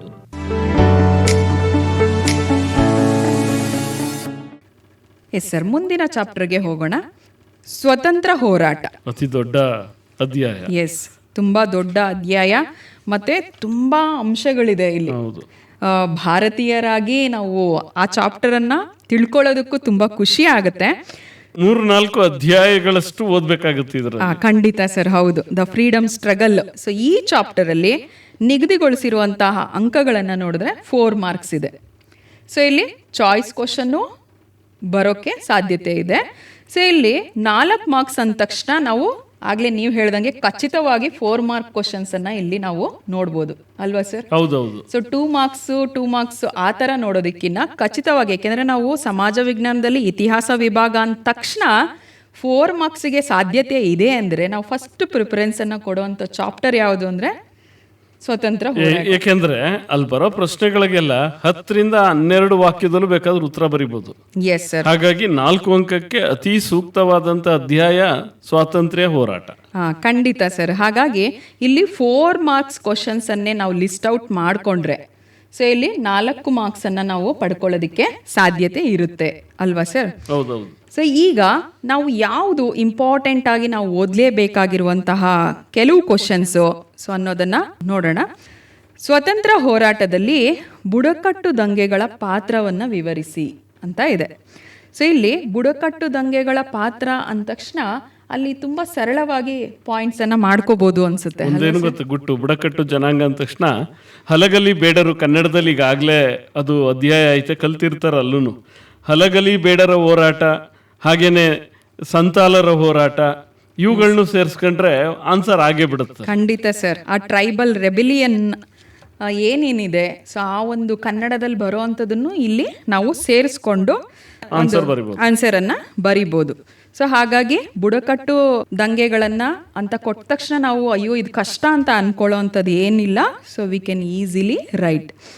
ಸೊ ನೆಕ್ಸ್ಟು ಇನ್ನೊಂದು ಕ್ವಶನ್ ನೋಡೋದಾದರೆ, ಭಾರತದ ಸಾಮಾಜಿಕ ಸುಧಾರಣೆಯಲ್ಲಿ ಡಾಕ್ಟರ್ BR ಅಂಬೇಡ್ಕರ್ ಅವರು ಮಹತ್ವದ ಪಾತ್ರವನ್ನು ವಹಿಸಿದ್ದಾರೆ, ಸಮರ್ಥಿಸಿ ಅಂತ ಇದೆ.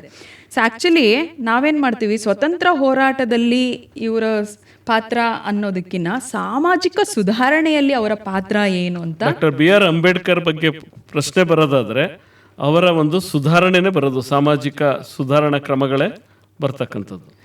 ಉಳಿದ ಪ್ರಶ್ನೆಗಳು ಅಂದರೆ ಘಟನೆ ಮೇಲೆ, ಜಲಿಯನ್ ವಾಲ್ಬಾಗ್ ಹತ್ಯಾಕಾಂಡ, ಅಸಹಕಾರ ಚಳುವಳಿ, ಸವಿನಯ ಕಾನೂನು ಭಂಗ ಚಳುವಳಿ, ಕ್ವಿಟ್ ಇಂಡಿಯಾ ಚಳುವಳಿ, ಘಟನೆ ಆಧಾರಿತ ಪ್ರಶ್ನೆಗಳನ್ನು ಕೇಳೋದಕ್ಕೆ ಸಾಧ್ಯತೆ ಇದೆ, ಘಟನೆಗಳನ್ನ ಆಧರಿಸಿ.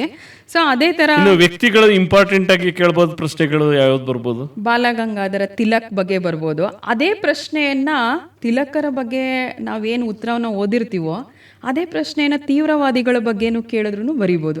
ಭಾರತದ ಸ್ವತಂತ್ರ ಹೋರಾಟದಲ್ಲಿ ತೀವ್ರವಾದಿಗಳ ಪಾತ್ರ ಏನು ಅಂತ ಕೇಳಿದ್ರೆ ಸೇಮ್ ಉತ್ತರ ಬರಿಬೋದಲ್ವಾ ಸರ್? ಹೌದು ಮೇಡಮ್, ನೀವು ಹೇಳ್ತಾ ಇರೋದು ಸರಿ. ಅದನ್ನ ಮೊದಲು ಮಕ್ಕಳು ಅರ್ಥೈಸ್ಕೊಳ್ಬೇಕು. ಎರಡೂ ಪ್ರಶ್ನೆಗಳಿಗೂ ಒಂದೇ ಉತ್ತರ ಆಗಿರುತ್ತೆ. Yes, same answer. Explain the role of extremist ಅಥವಾ explain the role of Balagangadhar Tilak in the freedom struggle ಅಂದ್ರೂ ಸೇಮ್ ಆನ್ಸರ್ನ ನಾವು ಬರೆಯೋದಕ್ಕೆ ಸಾಧ್ಯತೆ ಇದೆ. ಸೊ ಹಾಗಾಗಿ ಈ ಥರ ಕ್ವಶನ್ ವೇರಿ ಆದ ತಕ್ಷಣ ಅದು ನಮ್ಗೆ ಉತ್ತರ ಗೊತ್ತಿಲ್ಲ ಅನ್ಕೊಳ್ಳೋದಕ್ಕಿಂತ ಸೊ ಈ ರೀತಿಯಲ್ಲಿ ನಾವು ಸಿದ್ಧತೆಗಳನ್ನು ಮಾಡ್ಕೊಳ್ತಾ ಹೋದರೆ ಸೊ ಖಂಡಿತವಾಗಿಯೂ ಇಲ್ಲಿ 3 ಅಂಕಗಳನ್ನು ಗಳಿಸೋದಕ್ಕೆ. ಬಾಲಗಂಗಾಧರ್ ತಿಲಕ್, ಸುಭಾಷ್ ಚಂದ್ರ ಬೋಸ್, ನೆಹರು, ಗಾಂಧೀಜಿ ಘಟನೆಗಳು ಹೇಳಿದ್ವಲ್ಲ, ಆ ಘಟನೆ ಆಧಾರಿತ ಪ್ರಶ್ನೆಗಳನ್ನೆಲ್ಲ ಇಷ್ಟಪಟ್ಟು ಕಥೆ ರೂಪದಲ್ಲಿ ಅರ್ಥೈಸ್ಕೊಂಡ್ರೆ ತುಂಬ ಚೆನ್ನಾಗಿ ಆನ್ಸರ್ನ ನೆನಪಲ್ಲಿ ಇಟ್ಕೊಂಡು ಬರಿಬೋದು. ಖಂಡಿತ ಸರ್. ವ್ಯಕ್ತಿ ಆಧಾರಿತವಾಗಿ ಮತ್ತು ಘಟನೆಗಳ ಆಧಾರಿತವಾಗಿ ಇಲ್ಲಿ ಪ್ರಶ್ನೆಗಳನ್ನು ನಾವು ಈಸಿಯಾಗಿ ಸುಲಭವಾಗಿ ಅರ್ಥೈಸ್ಕೊಳ್ಬೋದು. ಹಾಗೆ ಮಾಡರೇಟ್ಸ್ ಬಗ್ಗೆನೂ ಕೇಳ್ಬೋದಲ್ವಾ ಸರ್? ಮಂದಗಾಮಿಗಳ ಪಾತ್ರ, ಸ್ವತಂತ್ರ ಹೋರಾಟದಲ್ಲಿ ಮಂದಗಾಮಿಗಳ ಪಾತ್ರವನ್ನು ವಿವರಿಸಿ. ಸೊ ಹಾಗಾಗಿ ಇಲ್ಲೂ ಅಷ್ಟೇ ಮಾಡರೇಟ್ಸ್ ಯಾರ್ಯಾರು ಇರ್ತಾರೆ ಮಂದಗಾಮಿಗಳು, ಅವರನ್ನ ಲಿಸ್ಟ್ ಮಾಡಿಕೊಂಡು ಅವರ ಹೋರಾಟ ಯಾವ ಥರ ಇತ್ತು ಅಂತ ಬರೆದ್ರೆ ಬೇಡಿಕೆಗಳ ಬಗ್ಗೆ ಕೇಳ್ತಾರೆ. ಮಂದಗಾಮಿಗಳ ಪ್ರಮುಖ ಬೇಡಿಕೆಗಳೇನು? ಎಸ್. ಸೊ ಆ ಒಂದು ಪ್ರಶ್ನೆಗಳನ್ನ ನಾವಿಲ್ಲಿ ಹೆಚ್ಚು ಫೋಕಸ್ ಮಾಡಿದ್ರೆ ಸ್ವತಂತ್ರ ಹೋರಾಟದಿಂದ ನಾವು 4 ಅಂಕಗಳನ್ನು ಗಳಿಸ್ಕೊಳ್ಳೋದಕ್ಕೆ ಸಾಧ್ಯತೆ ಇದೆ. ಸೊ ಇತಿಹಾಸ ವಿಭಾಗದಲ್ಲಿ ಮತ್ತೊಂದು ಚಾಪ್ಟರ್ ಯಾವುದಪ್ಪ ಅಂತಂದ್ರೆ ನಮಗೆ ಸ್ವತಂತ್ರೋತ್ತರ ಭಾರತ, ಇಂಡಿಯಾ ಆಫ್ಟರ್ ಇಂಡಿಪೆಂಡೆನ್ಸ್. ಇಲ್ಲಿ ನಮಗೆ 2 ಅಂಕಕ್ಕೆ ನಿಗದಿಗೊಳಿಸಲಾಗಿದೆ. 2 ಅಂಕ ಅಂದ ತಕ್ಷಣ 2 ಮಾರ್ಕ್ ಕ್ವಶನ್ನು ಕೇಳ್ಬೋದು, 1 ಅಂಕದ 2 ಪ್ರಶ್ನೆಗಳು, 1 ಅಂಕದ 2 ಪ್ರಶ್ನೆಗಳು ಸಹ ಇಲ್ಲಿ ಕೇಳೋದಕ್ಕೆ ಅವಕಾಶ ಇದೆ. ಸೊ ಇಲ್ಲಿ 2 ಮಾರ್ಕ್ಸು ಅಂದ ತಕ್ಷಣ ಯಾವ್ಯಾವ ಪ್ರಶ್ನೆಗಳು ಬರ್ಬೋದು 2 ಮಾರ್ಕ್ಸ್ಗೆ? ಹಾಗಾದರೆ ಸೊ 2 ಮಾರ್ಕ್ಸ್ಗೆ ತುಂಬ ಸಲ ಕೇಳಿರೋಂಥ ಒಂದು ಕ್ವಶನ್ ಇದೆ. ಸ್ವತಂತ್ರ ನಂತರ ಭಾರತವು ಎದುರಿಸಿದ ಸಮಸ್ಯೆಗಳು ಯಾವುವು ಅಂತ. ಸ್ವತಂತ್ರ ನಂತರ ಭಾರತವು ಎದುರಿಸಿದ ಸಮಸ್ಯೆಗಳು ಯಾವ್ಯಾವು? ತುಂಬ ಈಸಿಯಾಗಿ ಆ ಸಮಸ್ಯೆಗಳನ್ನು ಬರಿಬೋದು. ಸರ್ದಾರ್ ವಲ್ಲಭಭಾಯಿ ಪಟೇಲರನ್ನು ಭಾರತದ ಉಕ್ಕಿನ ಮನುಷ್ಯ ಎನ್ನುವರು ಏಕೆ? ಎಸ್. ಅದರಲ್ಲಿ ವಿಲೀನೀಕರಣದ ಪ್ರಶ್ನೆಗಳು ಕೇಳ್ಬೋದು. ಉದಾಹರಣೆಗೆ ಹೈದರಾಬಾದ್ ಸಂಸ್ಥಾನ ಭಾರತದೊಂದಿಗೆ ಹೇಗೆ ವಿಲೀನವಾಯಿತು, ಗೋವಾ, ಪಾಂಡಿಚೇರಿ ಇವುಗಳು ಹೇಗೆ ವಿಲೀನಗೊಂಡು, ಹೈದರಾಬಾದ್ ಸಂಸ್ಥಾನ ಹೇಗೆ ವಿಲೀನಗೊಳ್ತು, ಜಮ್ಮು ಕಾಶ್ಮೀರ, ಇವಿಷ್ಟು ಬಿಟ್ಟರೆ ಬೇರೆ ಮತ್ತೆ ಭಾಷಾವಾರು ಪ್ರಾಂತ್ಯಗಳ ರಚನೆ ಹೇಗಾಯಿತು, ಇವಿಷ್ಟರಲ್ಲಿ 2 ಅಂಕದ ಪ್ರಶ್ನೆಗಳನ್ನು ಕೇಳೋ ಸಾಧ್ಯತೆ ಹೆಚ್ಚಾಗಿದೆ. Okay sir. ಸೊ ನೆಕ್ಸ್ಟು ಮಹಾಯುದ್ಧಗಳು ಹಾಗೂ ಭಾರತದ ಪಾತ್ರ. ಸೊ ಇದು ಒಂದು ರೀತಿಯಲ್ಲಿ ತುಂಬ ದೊಡ್ಡ ಚಾಪ್ಟ್ರೇ. ಇದು ಒಂಥರ ಯುರೋಪಿಯನ್ ಹಿಸ್ಟ್ರಿನೂ ಕನೆಕ್ಟ್ ಆಗಿದೆ ಇಲ್ಲಿ. ಜೊತೆಗೆ ನಮ್ಮ ಭಾರತದ ಇತಿಹಾಸನ, ಆಧುನಿಕ ಭಾರತದ ಇತಿಹಾಸವನ್ನು ನೋಡ್ತೀವಿ. ಆದರೂ ತುಂಬ ಕಷ್ಟ ಅಂತ ಏನು ಅಂದ್ಕೊಳ್ಳೋಷ್ಟು ಮಟ್ಟಿಗಿಲ್ಲ. ಇಲ್ಲಿ ಯುದ್ಧಗಳಿಗೆ ಕಾರಣಗಳು ಕೇಳ್ಬೋದು, ಅದರ ಪರಿಣಾಮಗಳು ಕೇಳ್ಬೋದು. 2 ಯುದ್ಧದ್ದು ಕೇಳ್ತಾರೆ, ಕಾರಣ ಪರಿಣಾಮ ಕೇಳ್ತಾರೆ. ಸೊ ಇಲ್ಲಿ ನಮಗೆ ಆದರೆ ಬ್ಲೂ ಪ್ರಿಂಟ್ ಪ್ರಕಾರ 2 ಮಾರ್ಕ್ಸ್ ಅಷ್ಟೇ ಇಲ್ಲಿ ವೆಯ್ಟೇಜನ್ನು ಕೊಟ್ಟಿರುವಂಥದ್ದು. ಹಾಗಾಗಿ ಸುಲಭವಾಗಿ ಪ್ರತಿಯೊಂದರದ್ದು ಕಾರಣ ಮತ್ತು ಪರಿಣಾಮಗಳನ್ನು ಕೇವಲ 4 ಅಂಶಗಳಲ್ಲಿ ನಾವಿಲ್ಲಿ ನೆನಪಿಟ್ಕೊಂಡ್ರು ಸಾಕು ಅಂತ ಅನಿಸುತ್ತೆ ಅಲ್ವಾ ಸರ್? ನಾಜಿ ಸಿದ್ಧಾಂತದ ಅಂಶಗಳು ಮತ್ತು ಫ್ಯಾಸಿಸ್ಟ್ ವಾದದ ಲಕ್ಷಣಗಳು, ಈ 2 ಪ್ರಶ್ನೆಗಳನ್ನು ಕೇಳೋ ಸಾಧ್ಯತೆ ಇದೆ. ಹೌದು. ಮತ್ತೆ ಭಾರತ ಮೊದಲ ಮಹಾಯುದ್ಧದಲ್ಲಿ ಭಾರತದ ಪಾತ್ರವೇನು, ಎರಡನೇ ಮಹಾಯುದ್ಧದ ಭಾರತದ ಪಾತ್ರವೇನು, ಈ ಪ್ರಶ್ನೆಗಳು ಇಷ್ಟನ್ನ ಕಲ್ತ್ಕೊಂಡ್ರೆ ಈ ಅಧ್ಯಾಯದಲ್ಲಿ ಸಾಕಾಗುತ್ತೆ. ಕಾಸಸ್, ಫಸ್ಟ್ ವರ್ಲ್ಡ್ ವಾರ್ಗೆ ಕಾಸಸ್ ಏನು, ಅದರದ್ದು ಎಫೆಕ್ಟ್ಸ್ ಏನು, ಕಾರಣ ಮತ್ತು ಪರಿಣಾಮಗಳು. ಕಾರಣನೇ ಸಪ್ರೇಟಾಗಿ ಕೇಳ್ಬೋದು, ಪರಿಣಾಮಗಳನ್ನೇ ಸಪ್ರೇಟಾಗಿ ಕೇಳೋ ಸಾಧ್ಯತೆಗಳು ಇರುತ್ತೆ. ಹಾಗೆ second world war, Indian role in first world war, second world war. So ಈ ಥರದ ಪ್ರಶ್ನೆಗಳನ್ನು ಗಮನಿಸ್ಕೊಂಡು ನಾವು ಈ ಚಾಪ್ಟರಿಂದ 2 ಅಂಕಗಳನ್ನು ಗಳಿಸ್ಕೊಳ್ಬಹುದು. ಸೊ ಇದಿಷ್ಟು ಇತಿಹಾಸ ವಿಭಾಗಕ್ಕೆ ಸಂಬಂಧಪಟ್ಟಂತೆ ಒಟ್ಟು 25 ಅಂಕಗಳಿಗೆ ಯಾವ್ಯಾವ ಚಾಪ್ಟರಿಂದ ಯಾವ್ಯಾವ ಥರದ ಪ್ರಶ್ನೆಗಳು ಬರುತ್ತೆ ಅನ್ನೋದನ್ನು ನಾವೀಗ ನೋಡಿದ್ವಿ.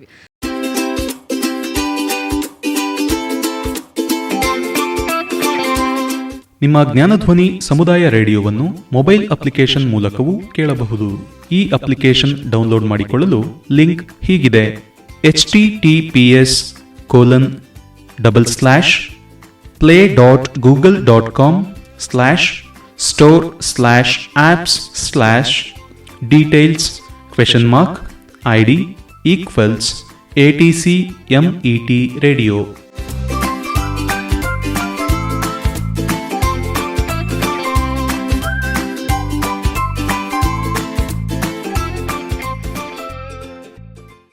ಸೊ ಮುಂದಿನ ವಿಭಾಗ ರಾಜ್ಯಶಾಸ್ತ್ರ.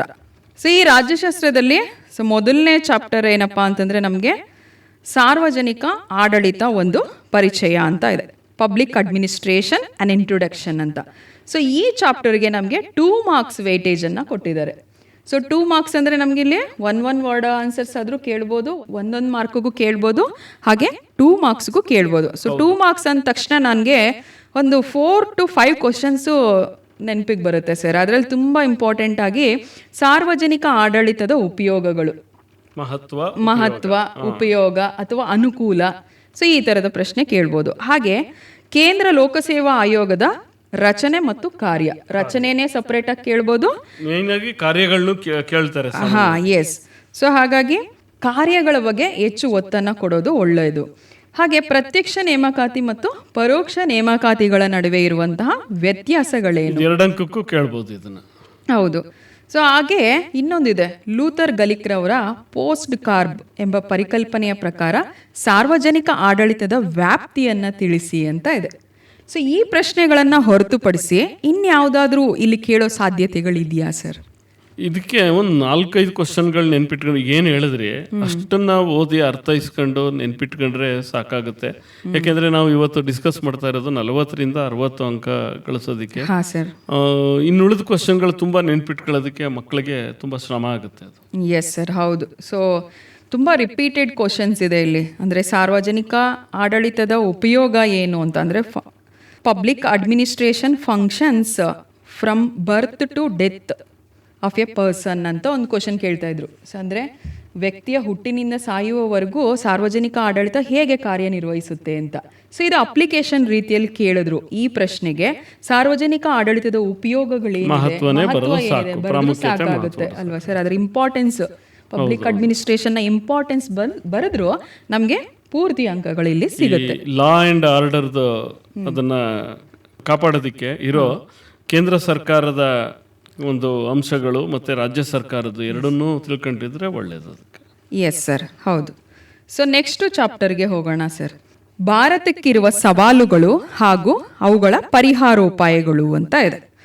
ಸೊ ಈ ಒಂದು ಚಾಪ್ಟರ್ಗೆ ನಮಗೆ ನಿಗದಿಗೊಳಿಸಿರೋ ಅಂಥ ಅಂಕಗಳೆಷ್ಟಪ್ಪ ಅಂತಂದರೆ 4 ಅಂಕ. ಎಸ್, 4 ಮಾರ್ಕ್ಸ್ ಇದೆ. Challenges of India and their remedy. ಈ ಅಧ್ಯಾಯದಲ್ಲಿ ಕಡ್ಡಾಯವಾಗಿ ಎಲ್ಲ ವಿದ್ಯಾರ್ಥಿಗಳು ಎಲ್ಲಾ ಪ್ರಶ್ನೆಗಳನ್ನು ಕಲಿತ್ರೆ ಒಳ್ಳೇದು. ಯಾಕೆಂದ್ರೆ 4 ಅಂಕ ನಿಗದಿಯಾಗಿರೋದ್ರಿಂದ ಇಲ್ಲಿ 4 ಅಂಕದ ಪ್ರಶ್ನೆ ಖಂಡಿತ ಬರುತ್ತೆ. ಮತ್ತೆ ಸುಲಭವಾಗೂ ಇದೆ. ಏಕೆಂದ್ರೆ ನಮ್ಮ ದಿನನಿತ್ಯದ ಜೀವನದಲ್ಲಿ ನಾವು ನೋಡುವಂತಹ ಕೆಲವು ಸಮಸ್ಯೆಗಳೇನಿದೆ, ಕೆಲವು ಪ್ರಶ್ನೆಗಳು ನಮಗೆ ಸುಲಭ ಅನ್ಸುತ್ತೆ, ಕೆಲವು ಸ್ವಲ್ಪ ಕ್ಲಿಷ್ಟವಾಗೂ ಇವೆ. ನಮ್ಮ ಮಕ್ಕಳಿಗೆ ಯಾವ ರೀತಿ ಅವರು ಆಲೋಚನೆ ಮಾಡಿ ಅದನ್ನ ಹೇಗೆ ಅರ್ಥೈಸ್ಕೊಳ್ತಾರೋ ಅದರ ಮೇಲೆ ಇರುತ್ತೆ. ಎಸ್ ಸರ್, ಖಂಡಿತ. ಸೊ ಇಲ್ಲಿ ಕೆಲವು ಕ್ವಶನ್ಸ್ ಅನ್ನ ನಾನು ಲಿಸ್ಟ್ ಔಟ್ ಮಾಡಿದೆ. ಭ್ರಷ್ಟಾಚಾರವನ್ನ ನಿಯಂತ್ರಿಸಲು ಸರ್ಕಾರ ಕೈಗೊಂಡಿರುವಂತಹ ಕ್ರಮಗಳೇನು ಅಂತ. ಸೊ ಇದು ತುಂಬ ಸಲ ರಿಪೀಟ್ ಕೂಡ ಆಗಿದೆ ಅಂತ ಅನ್ಕೊಳ್ತೀನಿ ಸರ್. ಹಾಗೆ ಭ್ರಷ್ಟಾಚಾರಕ್ಕೆ ಕಾರಣಗಳೇನು, ಹಾಗೆ ಭಾರತದಲ್ಲಿ ಇತ್ತೀಚೆಗೆ ಮಹಿಳೆಯರ ಸ್ಥಾನಮಾನಗಳಲ್ಲಿ ಸುಧಾರಣೆ ಆಗುತ್ತಿದೆ ಏಕೆ ಅಂತ. ಸರ್, ಈ ಪ್ರಶ್ನೆಗೆ ಅಂದರೆ ಮಹಿಳೆಯರ ಸ್ಥಾನಮಾನವನ್ನು ಸುಧಾರಿಸಲು ಸರ್ಕಾರ ಕೈಗೊಂಡ ಕ್ರಮಗಳೇನು ಅಂದರೆ ಡೈರೆಕ್ಟ್ ಕ್ವಶನ್ ಥರ ಅನಿಸುತ್ತೆ. ಇತ್ತೀಚೆಗೆ ಮಹಿಳೆಯರ ಸ್ಥಾನಮಾನ ಸುಧಾರಣೆಯಾಗುತ್ತಿದೆ ಏಕೆ ಅಂತ ಪ್ರಶ್ನೆ ಕೇಳಿದ್ರೆ ಅದನ್ನೇ ಬರಿಬೇಕು ಆನ್ಸರ್. ಅದೇ ಆನ್ಸರೇ ಬರಿಬೇಕಾಗಿರುತ್ತೆ. ಸೊ ಹಾಗಾಗಿ ಅಲ್ಲಿ ಗೊಂದಲ ಮಾಡ್ಕೊಳ್ಳುವಂತಹ ಅವಶ್ಯಕತೆ ಏನೋ ಇರೋದಿಲ್ಲ. ಸೊ ಆಲ್ರೆಡಿ ಆಮೇಲೆ ಅನಕ್ಷರತೆ ನಿವಾರಣೆಗೆ ಕೈಗೊಂಡಿರುವ ಪರಿಹಾರ ಕ್ರಮಗಳು, ಹಾಂ ಸರ್, ಈ ರೀತಿ ಅಲ್ಲಿ ಏನೇನು ಸಮಸ್ಯೆಗಳು ಬರ್ತವೆ ಪ್ರತಿಯೊಂದು ಸಮಸ್ಯೆಗೂ ನಾವು ಅಲ್ಲಿ ಪರಿಹಾರ ಕ್ರಮಗಳನ್ನು ಕಲ್ತ್ಕೊಂಡ್ರೆ ತುಂಬ ಸುಲಭ ಆಗುತ್ತೆ ಅಧ್ಯಾಯ. ಎಸ್ ಸರ್, ಅದೇ. ಸೊ ವುಮೆನ್ ಸ್ಟೇಟಸ್ನ ಇಂಪ್ರೂವ್ ಮಾಡೋದಕ್ಕೆ ಏನೇನು ಸರ್ಕಾರ ಕಾರ್ಯಕ್ರಮಗಳನ್ನು ಕೈಗೊಂಡಿದೆ, ಸೊ ಅದನ್ನು ನಾವು ಹೆಚ್ಚಿಗೆ ಗಮನ ಕೊಡಬೇಕಾಗಿರುತ್ತೆ ಅಂತ ಅನ್ಕೊಳ್ತೀನಿ. ತುಂಬ ರಿಪೀಟೆಡ್ ಕ್ವಶನ್ನು. ಸೊ ಅದು what were the measures taken eradicate gender discrimination ಅಂತ ತುಂಬ ಸಲ ಪ್ರಶ್ನೆನ ಮಾಡಿದ್ದಾರೆ ಸರ್. ಸೊ ಹಾಗಾಗಿ ಸೊ ಇಲ್ಲಿ ಎಷ್ಟು ಕ್ವಶನ್ಸು ಸುಮಾರು ಲಿಸ್ಟ್ ಔಟ್ ಮಾಡ್ಕೋಬೋದು ಸರ್ ಈ ಚಾಪ್ಟರಿಂದ? 8 ರಿಂದ 12 ಪ್ರಶ್ನೆಗಳು ರಚನೆ ಮಾಡ್ಬೋದು. ಖಂಡಿತ ಅವ್ರಿಗೆ ಯಾವುದು ಸುಲಭ ಅನ್ಸುತ್ತೆ ಕನಿಷ್ಠ ಅಷ್ಟು ಪ್ರಶ್ನೆಗಳನ್ನಾದ್ರೂ ಕಲ್ತ್ರೆ ಒಳ್ಳೇದು. ಈಗ ಮುಂದಿನ ಇಲ್ಲಿ ಇನ್ನೊಂದು ಕ್ವಶನ್ ಇದೆ ಸರ್. ಲಿಂಗತ್ವ ಅಲ್ಪಸಂಖ್ಯಾತರಿಗೆ ಆಗುವ ತಾರತಮ್ಯವನ್ನು ಹೋಗಲಾಡಿಸಲು ಹಲವಾರು ಉಪಕ್ರಮಗಳನ್ನ ಕೈಗೊಳ್ಳಲಾಗಿದೆ, ಸಮರ್ಥಿಸಿ. ಇದೊಂದು ನಾವು ನೆನ್ಪಿಟ್ಕೊಳ್ಬೇಕಾಗಿರೋ ಪ್ರಶ್ನೆ. ಯಾಕಂದ್ರೆ ಇದನ್ನ ಇತ್ತೀಚೆಗೆ 2 ಬಾರಿ ಈಗಾಗಲೇ ಕೇಳ್ಬಿಟ್ಟಿದ್ದಾರೆ ಅದನ್ನ. Yes, gender minorities. ಅಲ್ಲಿ ಮಕ್ಳು ಕನ್ಫ್ಯೂಸ್ ಆಗ್ಬಾರ್ದಲ್ಲಿ. ಅಲ್ಲಿ ಮಹಿಳಾ ಸಬಲೀಕರಣದ ಒಂದು ಪ್ರಶ್ನೆ ಬರುತ್ತೆ, ಇಲ್ಲಿ ಲಿಂಗತ್ವ ಅಲ್ಪಸಂಖ್ಯಾತರು ಅಂತ ಬರುತ್ತೆ. ಅವೆರಡು ಪ್ರಶ್ನೆಗಳನ್ನ ಅರ್ಥೈಸ್ಕೊಂಡು ಪದ ಅರ್ಥೈಸ್ಕೊಂಡು ಬರಿಬೇಕಿದೆ. ಎಸ್ ಎಸ್ ಸರ್, ಹೌದು, ಖಂಡಿತ. ಇನ್ನು ನೆಕ್ಸ್ಟ್ ಚಾಪ್ಟರ್ಗೆ ಹೋಗೋದಾದ್ರೆ ಭಾರತದ ವಿದೇಶಾಂಗ ನೀತಿ ಹಾಗೂ ಜಾಗತಿಕ ಸವಾಲುಗಳು ಅಂತ, ಭಾರತದ ಪಾತ್ರ.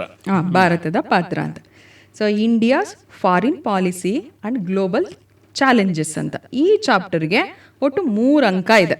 ಸೊ ಅಲ್ಲಿ 3 ಮಾರ್ಕ್ಸ್ದು ಕ್ವಶನ್ಸು ಬರಕ್ಕೆ ಸಾಧ್ಯತೆ ಇದೆ, 2 ಅಂಕ ಮತ್ತು 1 ಅಂಕದ್ದು ಸಾಧ್ಯತೆಗಳನ್ನು ನೋಡ್ಬೋದು. ಮತ್ತೆ ಮಕ್ಕಳ ಇಲ್ಲೊಂದು ನೆನ್ಪಿಟ್ಕೊಳ್ಳಿ, 4 ಅಂಕದ ಪ್ರಶ್ನೆಗೆ ಚಾಯ್ಸ್ ಇಲ್ಲ ರಾಜ್ಯಶಾಸ್ತ್ರ ವಿಭಾಗದಲ್ಲಿ. ಹಾಗಾಗಿ 4 ಅಂಕದ ಪ್ರಶ್ನೆ ಕಡ್ಡಾಯವಾಗಿ ಬರೋದು ಒಂದೇ ಅಧ್ಯಾಯ. ಹಾಗಾಗಿ ನೀವು ನೆನ್ಪಿಟ್ಕೊಳ್ಬೇಕು, ಭಾರತ ಎದುರಿಸುತ್ತಿರುವ ಸವಾಲುಗಳು. ಇನ್ನು 3 ಅಂಕದ ಪ್ರಶ್ನೆ ಇದೇ ಅಧ್ಯಾಯದಲ್ಲಿ ಬರ್ಬೋದು, ಇದಕ್ಕೆ ಬೇಕಾದ್ರೆ ಚಾಯ್ಸು ಬರೋ ಸಾಧ್ಯತೆ ಇದೆ. ಓಕೆ, ಇಲ್ಲಿ ಪ್ರಶ್ನೆಗಳನ್ನು ನೋಡೋದಾದ್ರೆ ಭಾರತ ಸರ್ಕಾರವು ಭಯೋತ್ಪಾದನೆಯ ಸವಾಲನ್ನು ಹೇಗೆ ನಿಗ್ರಹಿಸುತ್ತಿದೆ, ಹಾಗೆ ಮಾನವ ಹಕ್ಕುಗಳನ್ನು ಸಂರಕ್ಷಿಸಲು ಭಾರತವು ಹೇಗೆ ಪ್ರಯತ್ನಿಸುತ್ತಿದೆ, ಮತ್ತು ಭಾರತದ ವಿದೇಶಾಂಗ ನೀತಿಯ ಮೂಲ ತತ್ವಗಳು ಯಾವುದು. ರಾಜ್ಯಶಾಸ್ತ್ರದಲ್ಲಿ 4 ಅಂಕದ ಪ್ರಶ್ನೆಗಳು, ಇದಕ್ಕೆ ಚಾಯ್ಸ್ ಇಲ್ಲ. 4 ಅಂಕ ನಿಗದಿಯಾಗಿರೋದು ಭಾರತಕ್ಕಿರುವ ಸವಾಲುಗಳು ಹಾಗೂ ಅವುಗಳ ಪರಿಹಾರ ಉಪಾಯಗಳು. ಹಾಗಾಗಿ ಅದೊಂದೇ ಪಾಠದಲ್ಲಿ ಕೊಡ್ತಾರೆ 4 ಅಂಕದ ಪ್ರಶ್ನೆ. ಹಾಗಾಗಿ ಆ ಪಾಠಕ್ಕೆ ಹೆಚ್ಚು ಒತ್ತು ಕೊಡೋಣ. ಹಾಗೆಯೇ 3 ಅಂಕದ ಪ್ರಶ್ನೆಗೂ ನೆನ್ಪಿಟ್ಕೊಳ್ಳಿ, ರಾಜ್ಯಶಾಸ್ತ್ರ ಯಾಕೆ ಈಸಿ ಆಗುತ್ತೆ ಅಂದರೆ ಅದಕ್ಕೂ ಚಾಯ್ಸ್ ಇಲ್ಲ ನಮಗೆ. ಹಾಗಾಗಿ ನಾವು ಭಾರತದ ವಿದೇಶಾಂಗ ನೀತಿ ಹಾಗೂ ಜಾಗತಿಕ ಸವಾಲುಗಳು ಈ ಅಧ್ಯಾಯದಲ್ಲಿ ಮಾತ್ರ 3 ಅಂಕದ ಪ್ರಶ್ನೆ ಬರೋದು. ಇನ್ನು ಉಳಿದ 2 ಅಧ್ಯಾಯದಲ್ಲಿ 2 ಅಂಕ ನಿಗದಿಗೊಳಿಸಿದ್ದಾರೆ. ಹಾಗಾಗಿ 3 ಅಂಕ 4 ಅಂಕ ಇವೆರಡು ಅಧ್ಯಾಯದಿಂದ ಮಾತ್ರ ಬರೋದ್ರಿಂದ ಇಲ್ಲಿ ಹೆಚ್ಚು ಒತ್ತನ್ನು ಕೊಟ್ಟು ಕಲಿಬೇಕು. ಮತ್ತು 2 ಅಧ್ಯಾಯಕ್ಕೂ 1 ಅಂಕದ ಪ್ರಶ್ನೆಗಳನ್ನ ಕಲಿಯೋ ಅವಶ್ಯಕತೆನೇ ಇಲ್ಲ ಅಲ್ವಾ ಮೇಡಮ್? ಹೌದು ಸರ್, ಖಂಡಿತ. ಯಾಕೆಂದ್ರೆ ಅಲ್ಲಿ ಕ್ಲಿಯರ್ ಆಗಿ ನಮಗೆ ಗೊತ್ತಾಗ್ತಾ ಇದೆ, ಚಾಯ್ಸಸ್ ಇಲ್ಲ. ಇರೋದು ಅಂಕ 4, 3. ಎಸ್, ಹೌದು. ಸೊ ನೆಕ್ಸ್ಟ್ ಚಾಪ್ಟರ್ ಬಂದು ಜಾಗತಿಕ ಸಂಸ್ಥೆಗಳು, ವರ್ಲ್ಡ್ ಆರ್ಗನೈಸೇಷನ್ಸ್.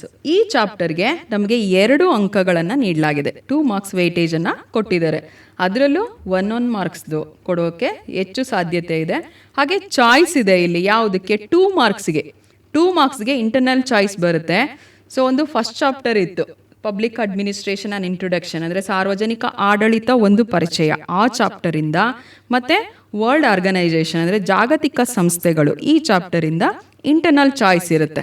2 ಮಾರ್ಕ್ಸಲ್ಲಿ 2 ಕ್ವಶನ್ನು ಒಟ್ಟು ಚಾಯ್ಸ್ ಇರುತ್ತೆ. ಅದರಲ್ಲಿ ಈ 2 ಚಾಪ್ಟರಿಂದ ಕೇಳುವಂತಹ ಸಾಧ್ಯತೆಗಳು ಇರುತ್ತೆ. ಸೊ ಹಾಗಾಗಿ 2 ಮಾರ್ಕ್ಸ್ಗೆ ನಾವು ಇಲ್ಲಿ ನೋಡುವಂತಹ ಕ್ವಶನ್ಸ್ ಏನು, ಯಾವ್ಯಾವ ಥರ ಇರುತ್ತೆ ಕ್ವಶನ್ಸು ಅಂತಂದರೆ, ವಿಶ್ವಸಂಸ್ಥೆಯ ಭದ್ರತಾ ಸಮಿತಿಯ ಕಾರ್ಯಗಳೇನು ಅಂತ ಕೇಳ್ಬೋದು, ರಚನೆ ಬಗ್ಗೆನೂ ಕೇಳ್ಬೋದು, ಮತ್ತೆ ಕಾಯಂ ಸದಸ್ಯ ರಾಷ್ಟ್ರಗಳು ಯಾವ್ಯಾವುದು ಅಂತ ಕೇಳ್ಬೋದು. ಸೊ ಹಾಗೆ ಅಲ್ಲಿ ಇನ್ನೊಂದಷ್ಟು ಹೊಸ ಕ್ವಶನ್ಸ್ ಅನ್ನ ಸೇರಿಸೋದಕ್ಕೂ ಅವಕಾಶಗಳಿರ್ಬೋದು. ಈಗ ನಾವು ಮಾಡೆಲ್ ಕ್ವಶನ್ ಪೇಪರ್ಸ್ ಅನ್ನ ತಗೊಂಡ್ರೆ ಸೊ ಅಲ್ಲಿ 2 ಮಾರ್ಕ್ಸ್ಗೆ ಕೆಲವು ಕ್ವಶನ್ಸ್ ಅನ್ನ ಕೊಟ್ಟಿದ್ರು. ಅಂಗಸಂಸ್ಥೆಗಳಲ್ಲಿ ಪ್ರತಿ ಅಂಗಸಂಸ್ಥೆ ಬಗ್ಗೆ ಅದರ ಕಾರ್ಯಗಳು ಬರೀ 4 ಅಂಶಗಳಲ್ಲಿ ಅದರ ಫಂಕ್ಷನ್ಸ್ ಅನ್ನ ಸೊ ನಾವು ಈಸಿಯಾಗಿ ನೆನ್ಪಿಟ್ಕೊಳ್ಳೋದಕ್ಕೂ ಉದ್ದೇಶಗಳು, ಕಾರ್ಯಗಳು, ಸಾಧನೆಗಳು, ವಿಶ್ವಸಂಸ್ಥೆಯ ಸಾಧನೆಗಳು, ಅಚೀವ್ಮೆಂಟ್ಸ್ ಆಫ್ UN, ಅಂಗಸಂಸ್ಥೆಗಳ ಸಾಧನೆಗಳು ಕೆಲವು ಟೈಮಲ್ಲಿ ಕೇಳೋಕೆ ಸಾಧ್ಯತೆ ಇದೆ. ಸೊ ಹಾಗಾಗಿ ಈ ತರದ ಒಂದು ಪ್ರಶ್ನೆಗಳಿಗೆ ನಾವಿಲ್ಲಿ ಆದ್ಯತೆ ಕೊಡಬೇಕು. ಹಾಗೆ ಒಂದು ಸಲಹೆ ಏನು ಅಂದ್ರೆ ವಿದ್ಯಾರ್ಥಿಗಳಿಗೆ 2 ಅಂಕದ ಪ್ರಶ್ನೆಗಳಿಗೆ ಚಾಯ್ಸ್ ಇರೋದ್ರಿಂದ 1ನೇ ಅಧ್ಯಾಯ ಮತ್ತು ಈ 4ನೇ ಅಧ್ಯಾಯದಲ್ಲಿ ಅಲ್ಲಿ ಸುಲಭ ಅನ್ಸದ್ದು ಒಂದು 3-4 ಪ್ರಶ್ನೆ, ಇಲ್ಲಿ ವಿಭಾಗದಲ್ಲೂ ಒಂದು ಸುಲಭ ಅನ್ಸದ್ದು 3-4 ಪ್ರಶ್ನೆಗಳನ್ನ ಕಲ್ತ್ರೆ ಆನ್ಸರ್ನ ಇದು ಚಾಯ್ಸ್ ಇರೋದ್ರಿಂದ ಅನುಕೂಲ ಆಗ್ತದೆ. ಯಾಕೆಂದ್ರೆ ತುಂಬಾ ಪ್ರಶ್ನೆಗಳಾಗ್ತವೆ. 2 ಅಂಕಕ್ಕೋಸ್ಕರ ಅಷ್ಟು ಪ್ರಶ್ನೆಗಳನ್ನ ನಾವು ಏನೀಗ 40 ಅಂಕ ತೆಗಿಬೇಕು ಅನ್ನೋ ಆಸೆ ಇಟ್ಕೊಂಡಿರೋ ಮಕ್ಕಳಿಗೆ ಹೊರೆ ಆಗುತ್ತೆ. ಹಾಗಾಗಿ ಟೀಚರ್ಸ್ ನಾವು ಹೆಲ್ಪ್ ಮಾಡೋಣ, ಯಾವ 3-4 ಪ್ರಶ್ನೆ ಈಸಿ ಅವೆರಡು ಅಧ್ಯಾಯದಲ್ಲಿ ಅನ್ನೋದನ್ನ ಕಲಿಸೋದು. ಸರ್ ಆಕ್ಚುಲಿ ಸಾರ್ವಜನಿಕ ಆಡಳಿತ ಒಂದು ಪರಿಚಯ ಇದೆಯಲ್ಲ, ಅದರಲ್ಲೇ ನಾವು ಜಾಸ್ತಿ ಕ್ವಶನ್ಸ್ ಅನ್ನ ಫ್ರೇಮ್ ಮಾಡ್ಕೊಂಡ್ಬಿಟ್ರೆ ಈ ಜಾಗತಿಕ ಸಂಸ್ಥೆಗಳಿಂದ ಸ್ವಲ್ಪ ರಿಪೀಟೆಡ್ಲಿ ಕೇಳಿರುವಂತಹ ಕ್ವಶನ್ಸ್ ಮಾತ್ರ ತಗೊಂಡ್ರೆ ಸರಳವಾದ ಉತ್ತರ ಹೊಂದಿರೋ ಪ್ರಶ್ನೆಗಳನ್ನ ಆಯ್ಕೆ ಮಾಡ್ಕೊಳ್ಬಹುದು. ಇದಿಷ್ಟು ನಮಗೆ ರಾಜ್ಯಶಾಸ್ತ್ರದಿಂದ ಬರಬಹುದಾದಂತಹ ಪ್ರಶ್ನೆಗಳು ಅಂತ ನೋಡಿದ್ವಿ. ಸೊ ಇಲ್ಲಿ ಒಟ್ಟು 8 ಅಂಕಗಳಿತ್ತು ರಾಜ್ಯಶಾಸ್ತ್ರಕ್ಕೆ. ನೆಕ್ಸ್ಟ್ ಸಮಾಜಶಾಸ್ತ್ರ. ಅದರಲ್ಲಿ ಸಮಾಜಶಾಸ್ತ್ರದಲ್ಲಿ ಸಾಮಾಜಿಕ ಸ್ತರ ವಿನ್ಯಾಸ, ಸೋಷಿಯಲ್ ಸ್ಟ್ರಾಟಿಫಿಕೇಶನ್ ಅಂತ ಇದೆ. ಅಲ್ಲಿ 1 ಮಾರ್ಕ್ಗೂ ಕೇಳ್ಬೋದು ಮತ್ತೆ 3 ಮಾರ್ಕ್ಗೆ ಚಾಯ್ಸ್ ಇದೆ. ಅಲ್ಲಿ 3 ಮಾರ್ಕ್ಸ್ಗೆ ಕೇಳೋಕೆ ಸಾಧ್ಯತೆ ಇದೆ. ಸಾಮಾಜಿಕ ಸ್ತರ ವಿನ್ಯಾಸಕ್ಕೆ ಎಷ್ಟು ಅಂಕಗಳನ್ನ ನಿಗದಿಗೊಳಿಸಿದ್ದಾರೆ? 1 ಅಂಕ ನಿಗದಿಗೊಳಿಸಿದ್ದಾರೆ, ಬಟ್ ಇಲ್ಲಿ ಚಾಯ್ಸ್ ಆಪ್ಷನ್ ಇದೆ. ಇನ್ನೊಂದು ಪಾಠದಿಂದ ಸೇರಿಸಿ 3 ಅಂಕದ ಪ್ರಶ್ನೆ ಕೊಡೋದು. ಯಾವ ಪ್ರಶ್ನೆ ಕೊಡಬಹುದು ಸರ್? ಇಲ್ಲಿ ಸೋಷಿಯಲ್ ಸ್ಟ್ರಾಟಿಫಿಕೇಶನ್ ಅಂದ್ರೆ ಸಾಮಾಜಿಕ ಸ್ತರ ವಿನ್ಯಾಸ ಈ ಚಾಪ್ಟರು ಮತ್ತೆ ಸೋಷಿಯಲ್ ಚಾಲೆಂಜಸ್ ಸಾಮಾಜಿಕ ಸವಾಲುಗಳು 2 ಚಾಪ್ಟರ್ ಇಂದ 3 ಅಂಕದ ಪ್ರಶ್ನೆಗಳು ಇರುತ್ತೆ. ಸೊ ಇವೆರಡು ಚಾಯ್ಸ್ ಇದೆ, ಇಂಟರ್ನಲ್ ಚಾಯ್ಸ್ ಇದೆ. ಸೊ ಇಲ್ಲಿ ನಾವು ಸಾಮಾಜಿಕ ಸ್ತರ ವಿನ್ಯಾಸ ಅಂದ ತಕ್ಷಣ ಇಲ್ಲಿ 3 ಅಂಕಕ್ಕೆ ನಾವು ಫಸ್ಟ್ ನೆನಪಿಸ್ಕೊಳ್ಳೋಂಥ ಒಂದು ಪ್ರಶ್ನೆ ಅಸ್ಪೃಶ್ಯತೆಯನ್ನು ನಿವಾರಿಸಲು ಕೈಗೊಂಡಿರುವ ಸಂವಿಧಾನಾತ್ಮಕ ಕ್ರಮಗಳೇನು ಅಂತ ಅಲ್ವಾ? ಸೊ ಈ ಪ್ರಶ್ನೆ ರಿಪೀಟೆಡ್ಲಿ ಕೇಳಿರುವಂಥ ಕ್ವಶನ್ನು. ಸಾಮಾಜಿಕ ಸ್ತರ ವಿನ್ಯಾಸ ಮೇಡಮ್ ಹೇಳಿದಾಗೆ ಕೇವಲ 3 ಪ್ರಶ್ನೆ ರಚನೆ ಆಗೋದು, 2 ಅಂಕದ ಪ್ರಶ್ನೆ. ಹಾಗಾಗಿ ನಾವು ಅದಕ್ಕೆ ಹೆಚ್ಚು ಒತ್ತನ್ನು ಕೊಡೋಣ. ಹಾಗೆ ಸಾಮಾಜಿಕ ಸವಾಲುಗಳು ಅಲ್ಲೂ ಒಂದು 3-4 ಅಲ್ಲೇನು ಸಮಸ್ಯೆಗಳು ಬರ್ತವೆ, ವರದಕ್ಷಿಣೆ, ಬಾಲಕಾರ್ಮಿಕತೆ, ಹಾಗೆಯೇ ಬಾಲ್ಯ ವಿವಾಹ, ಈ ಮೇಯ್ನಾಗಿ 3 ಪ್ರಶ್ನೆಗಳ ಸಮಸ್ಯೆಗಳಿಗೆ ಕಾರಣ, ಪರಿಣಾಮ, ಪರಿಹಾರ ಈ 3 ಅಂಶಗಳನ್ನು ಸೇರಿಸಿ 9 ಪ್ರಶ್ನೆ ಆಗ್ತವೆ. ಜೊತೆಗೆ ಸಾಮಾಜಿಕ ಸ್ತರ ವಿನ್ಯಾಸ 3 ಪ್ರಶ್ನೆ, ಒಟ್ಟು 9 + 3 12 ಪ್ರಶ್ನೆ ಕಲಿತ್ರೆ 2 ಅಂಕ ಬರುತ್ತೆ. ಅದರಲ್ಲಿ ಒಂದು ಈಸಿ ಯಾವುದಪ್ಪ ಅಂದರೆ ಸಾಮಾಜಿಕ ಸ್ತರ ವಿನ್ಯಾಸ. 3 ಪ್ರಶ್ನೆಗಳ ಕಲಿಯೋಣ. ಸಾಮಾಜಿಕ ಸವಾಲುಗಳಲ್ಲಿ ನಿಮ್ಗೆ ಯಾವುದು ಸುಲಭ ಅನಿಸುತ್ತೆ ಅದನ್ನು ಮಾತ್ರ ಕಲಿಯೋಣ. ಇನ್ನು ನೆಕ್ಸ್ಟು ದುಡಿಮೆ ಮತ್ತು ಆರ್ಥಿಕ ಜೀವನದ ಬಗ್ಗೆ ಸ್ವಲ್ಪ. ಎಸ್ ಸರ್, ದುಡಿಮೆ ಮತ್ತು ಆರ್ಥಿಕ ಜೀವನ, ವರ್ಕ್ ಅಂಡ್ ಎಕನಾಮಿಕ್ ಲೈಫ್ ಅಂತ ಇದೆ. ಇದರಲ್ಲೂ ಸಹ 3 ಅಂಕಗಳ ವೇಟೇಜ್ ಅನ್ನ ನೀಡಲಾಗಿದೆ. ಸೊ 3 ಮಾರ್ಕ್ಸ್ ಅಂದ ತಕ್ಷಣ ನಮಗೆ ತುಂಬ ಚೆನ್ನಾಗಿ ನೆನಪಾಗುವಂತಹ ಒಂದು ಕ್ವಶನ್ ಏನಪ್ಪಾ ಇಲ್ಲಿ ಅಂತಂದ್ರೆ ಸಂಘಟಿತ ಮತ್ತು ಅಸಂಘಟಿತ ದುಡಿಮೆಗಾರರು.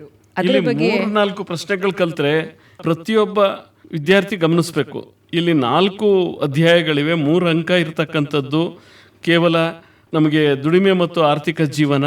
ಹಾಗಾಗಿ 3 ಅಂಕ ಇದೊಂದು ಅಧ್ಯಾಯಕ್ಕೆ ನಿಗದಿಯಾಗಿರೋದ್ರಿಂದ ಈ ಪಾಠದಿಂದನೇ 3 ಅಂಕದ ಪ್ರಶ್ನೆ ಬರುತ್ತೆ. ಅಲ್ಲಿ 3-4 ಪ್ರಶ್ನೆಗಳು ಅಷ್ಟೇ ರಚನೆ ಆಗೋದು. 4 ಪ್ರಶ್ನೆಗಳಿಗೆ ಆನ್ಸರ್ ಕಲಿತ್ರೆ ಖಂಡಿತ 3 ಅಂಕ ನಮ್ಮದಾಗುತ್ತೆ. ಹೀಗಾಗಿ ಈ ಪಾಠಕ್ಕೆ ಹೆಚ್ಚು ಒತ್ತು ಕೊಡಿ, ಎಲ್ಲ ರೀತಿಯ ಪ್ರಶ್ನೆಗಳನ್ನು ಕಲೀರಿ.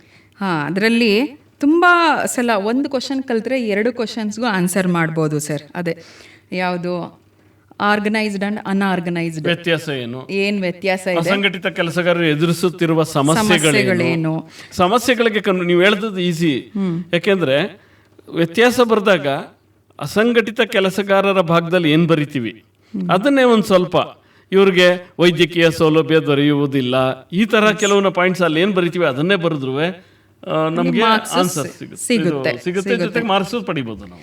ಸೊ ಅಲ್ಲಿ ಅನ್ಎಂಪ್ಲಾಯ್ಮೆಂಟ್ ಬಗ್ಗೆನೂ ಸಾಕಷ್ಟು ಕ್ವಶನ್ಸ್ ಬಂದಿದೆ ಅಲ್ವಾ ಸರ್? ನಿರುದ್ಯೋಗದ ಪ್ರಶ್ನೆ ಬಗ್ಗೆ ಬರುತ್ತೆ ಮೇಡಮ್. ನಿರುದ್ಯೋಗಕ್ಕೆ ಕಾರಣಗಳೇನು, causes. ನಿರುದ್ಯೋಗದಿಂದ ಉಂಟಾಗುವ ಪರಿಣಾಮಗಳೇನು, ನಿರುದ್ಯೋಗ ತಡೆಗಟ್ಟಲು ಕೈಗೊಂಡಿರುವ ಕ್ರಮಗಳೇನು. ಸೊ ಏನೇನ್ ಮೆಜರ್ಸ್ ಅನ್ನ ತಗೊಂಡಿದ್ದಾರೆ ಈ ಮೂರು ಅನ್ಎಂಪ್ಲಾಯ್ಮೆಂಟ್ ಪ್ರಶ್ನೆ. ಅನ್ನ. ಅಸಂಘಟಿತ ಕೆಲಸಗಾರರು ಎದುರಿಸುತ್ತಿರುವ ಸಮಸ್ಯೆಗಳೇನು, ಅಸಂಘಟಿತ ಮತ್ತು ಸಂಘಟಿತ ಕೆಲಸಗಾರರ ನಡುವಿನ ವ್ಯತ್ಯಾಸಗಳೇನು, ಈ 5 ಪ್ರಶ್ನೆಗಳನ್ನು ಕಲಿತ್ರೆ 3 ಅಂಕ ಆರಾಮಾಗಿ ತೆಗಿಬೋದು.